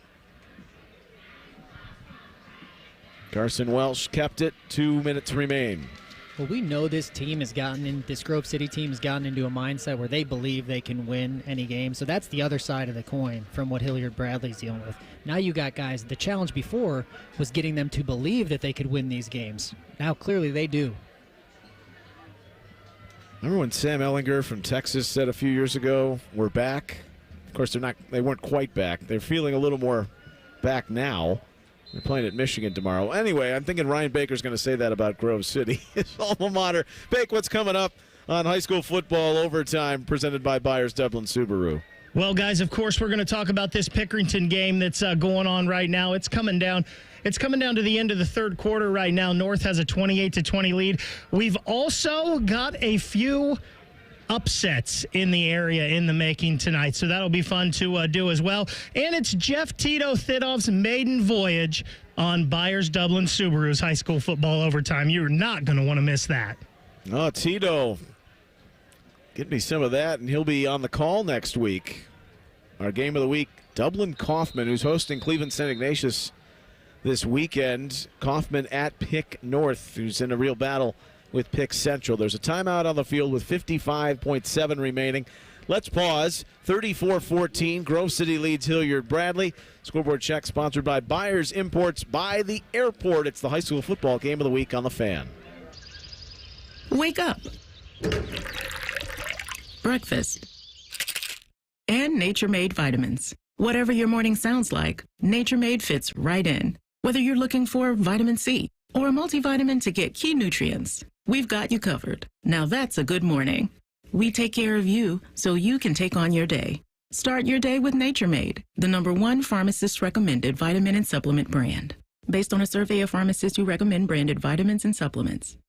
This September, Diamonds Direct's ultimate offer is back, stronger than ever. Diamonds Direct helps you get the perfect jewelry gift with 0% interest. That's right, enjoy 5 years of 0% financing on any Diamonds Direct purchase. It's your chance to get her the perfect ring with 0 interest and comfortable monthly payments that fit your budget. But act fast. This offer ends September 30th. For details and more, visit diamondsdirect.com. Spread your payments over 5 years with 0 interest on approved credit. Only at Diamonds Direct. Your love, our passion.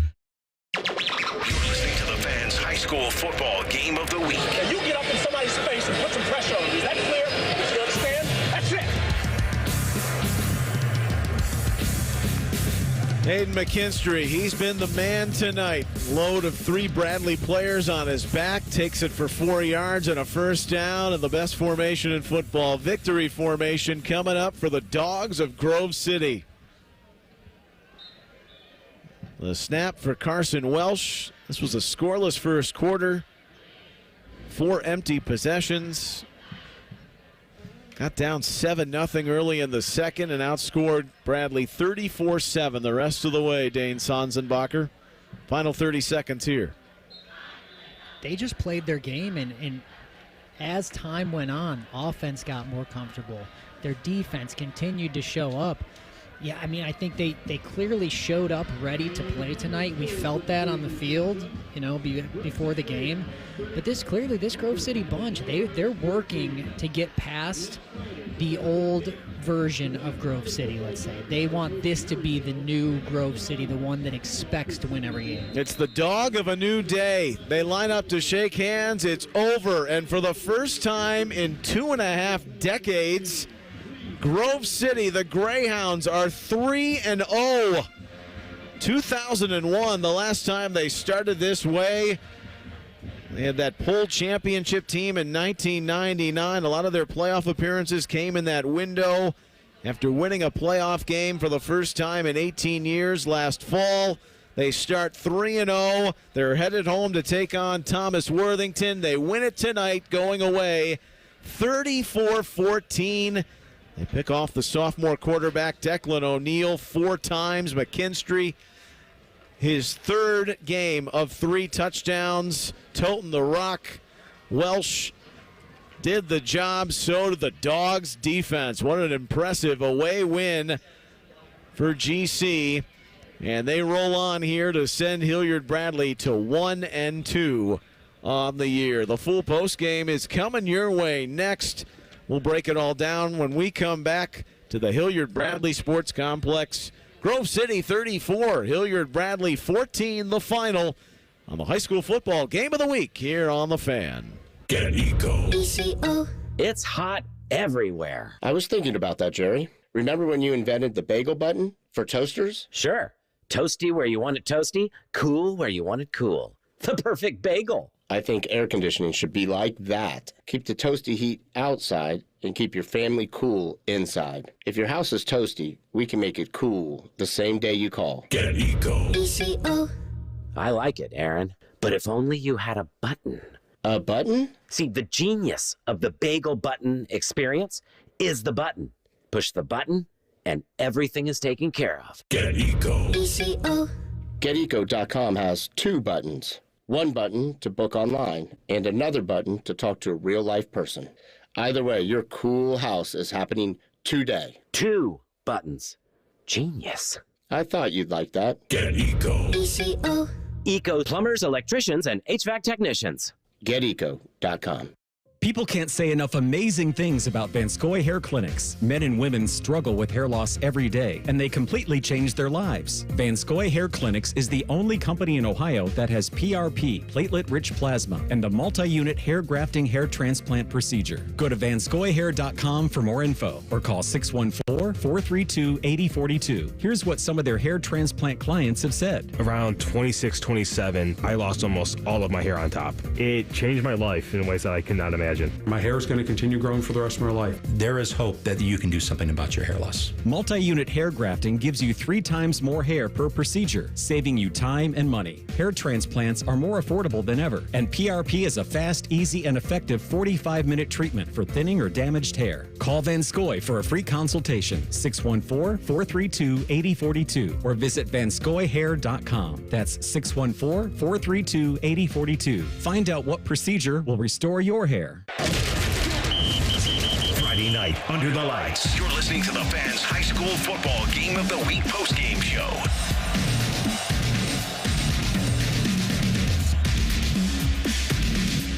Crazy pack of dogs or lions or greyhounds, whatever they want to be called. Grove City is 3-0, 34-14 the final over Hilliard Bradley, beating the Jaguars in their very first ever meeting. Neil Sika, Dane Sanzenbacher back here at the Hilliard Bradley Sports Complex. Our offensive and defensive players of the game are sponsored by Roosters. Roosters, a fun, casual joint and official wing sponsor of Ohio State Athletics. Who got it done? Who put it on tape? It's the High School Football Game of the Week Players of the Game. Sponsored by Roosters. Roosters, a fun, casual joint and official wing sponsor of Ohio State Athletics. All right, Dane, this might have been a conundrum in the first quarter, but I think we whittled it down, the game progressing along on both sides of the football in Grove City's favor. Yeah, by the time we got to the end of the game, I think it became clear Aiden McKinstry was going to be the man on offense. I mean, there was portions of the game where he came up so big. He was a huge part of sparking their offense when they needed something. When Carson Welsh was struggling a little bit, he went to number 2. And then when they need to make a statement, their 2nd and 15 breaks a 65-yard run to completely flip the field, and that was kind of the beginning of the end. On the defensive side, I think Zach Murs kind of anchored that defense for Grove City. They played so well tonight, and that's something that I'm sure that Coach Waits is very proud of because he hangs his hat on that defense being physical and fast, and they showed up. Half a dozen tackles, had an interception. The leader, the senior, come through injury twice in his career, the 2 big knee surgeries.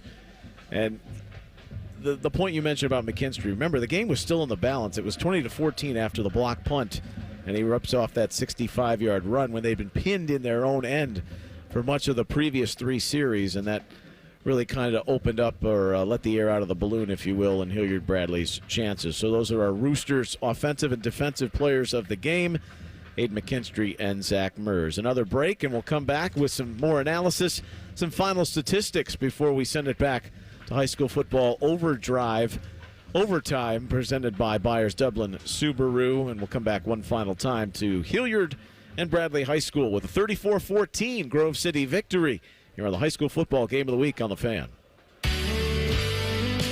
Atlas Butler is built to keep you comfortable, and our plumbing services are no exception.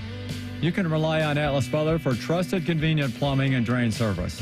Our expert plumbers and drain specialists can take care of anything, from a broken water heater to a clogged drain. Call today, get it fixed today. That's our pledge to you. Atlas Butler is at your service. Call 1-800-FURNACE. Lanny went to college and racked up huge debt. A little bit over $100,000. For a degree he couldn't use, now what? I had a friend that went to my computer career and they talked to me about it. He was done in just months. I did do it online. They even helped him get hired immediately after graduation. One of the things I love about IT is that you can work from anywhere you want. You could become an IT pro in just months with zero experience at My Computer Career. It worked for me, and I know it can work for you. It's not rocket science. It's mycomputercareer.edu. This is Corey Sickles with Safe Harbor Retirement Group. If you are retired or in the planning stages, we can help you maximize your income. Visit safeharboroh.com to schedule a complimentary meeting. safeharboroh.com. While the world whizzes by, enjoy a moment of me time with Tim Hortons $6 breakfast bundle. Savor a small hot or iced coffee, then add your choice of a mouth-watering hot breakfast sandwich and a crispy golden hash brown and your pick of a classic donut. All for $6, all just for you. Make your mornings all about me time with our $6 breakfast bundle. Available at your neighborhood Tim Hortons. Price and participation vary. Terms apply. Friday night under the lights. This is the Fans High School Football Game of the Week. And week 3 is in the books. Grove City, the Greyhounds. It's been a while since they've said it. They're 3-0 for the first time since 2001. 34-14, the final score tonight. Outscoring Hilliard Bradley after trailing 7-0, 34-7 the rest of the way. And they're going home to take on Thomas Worthington. Hilliard Bradley will stay here at home and face Marysville. A couple weeks away from divisional play getting going. OCC, Ohio, and Central, respectively. We had the Ty Oliver Overture, as we often do, but now we've got the good hands of Cam Taylor taking care of us. Cam, great to see you, man, and I know you kept a watchful eye on those second-half statistics. So what do you got and how it breaks down tonight? Yes, good evening, Neil. What I've got for you guys already mentioned Aiden McKinstry. He finished the night with 24 rushes, 132 yards, 3 touchdowns, and a 5.5 yards a carry average. Carson Welch, his quarterback, went 15 of 24, 163 passing yards, 2 touchdowns, and that 1 fumble. For Hilliard Bradley, the sophomore quarterback, Declan O'Neill, went 11 of 23, 100 yards, those 4 big interceptions, 1 passing touchdown, and also added 7 rushes for 28 yards on the ground. Senior running back Jack Whitmore, 9 rushes for 35 yards. And then I also looked at Hilliard Bradley. They finished the night with 11 penalties for over 90 penalty yards.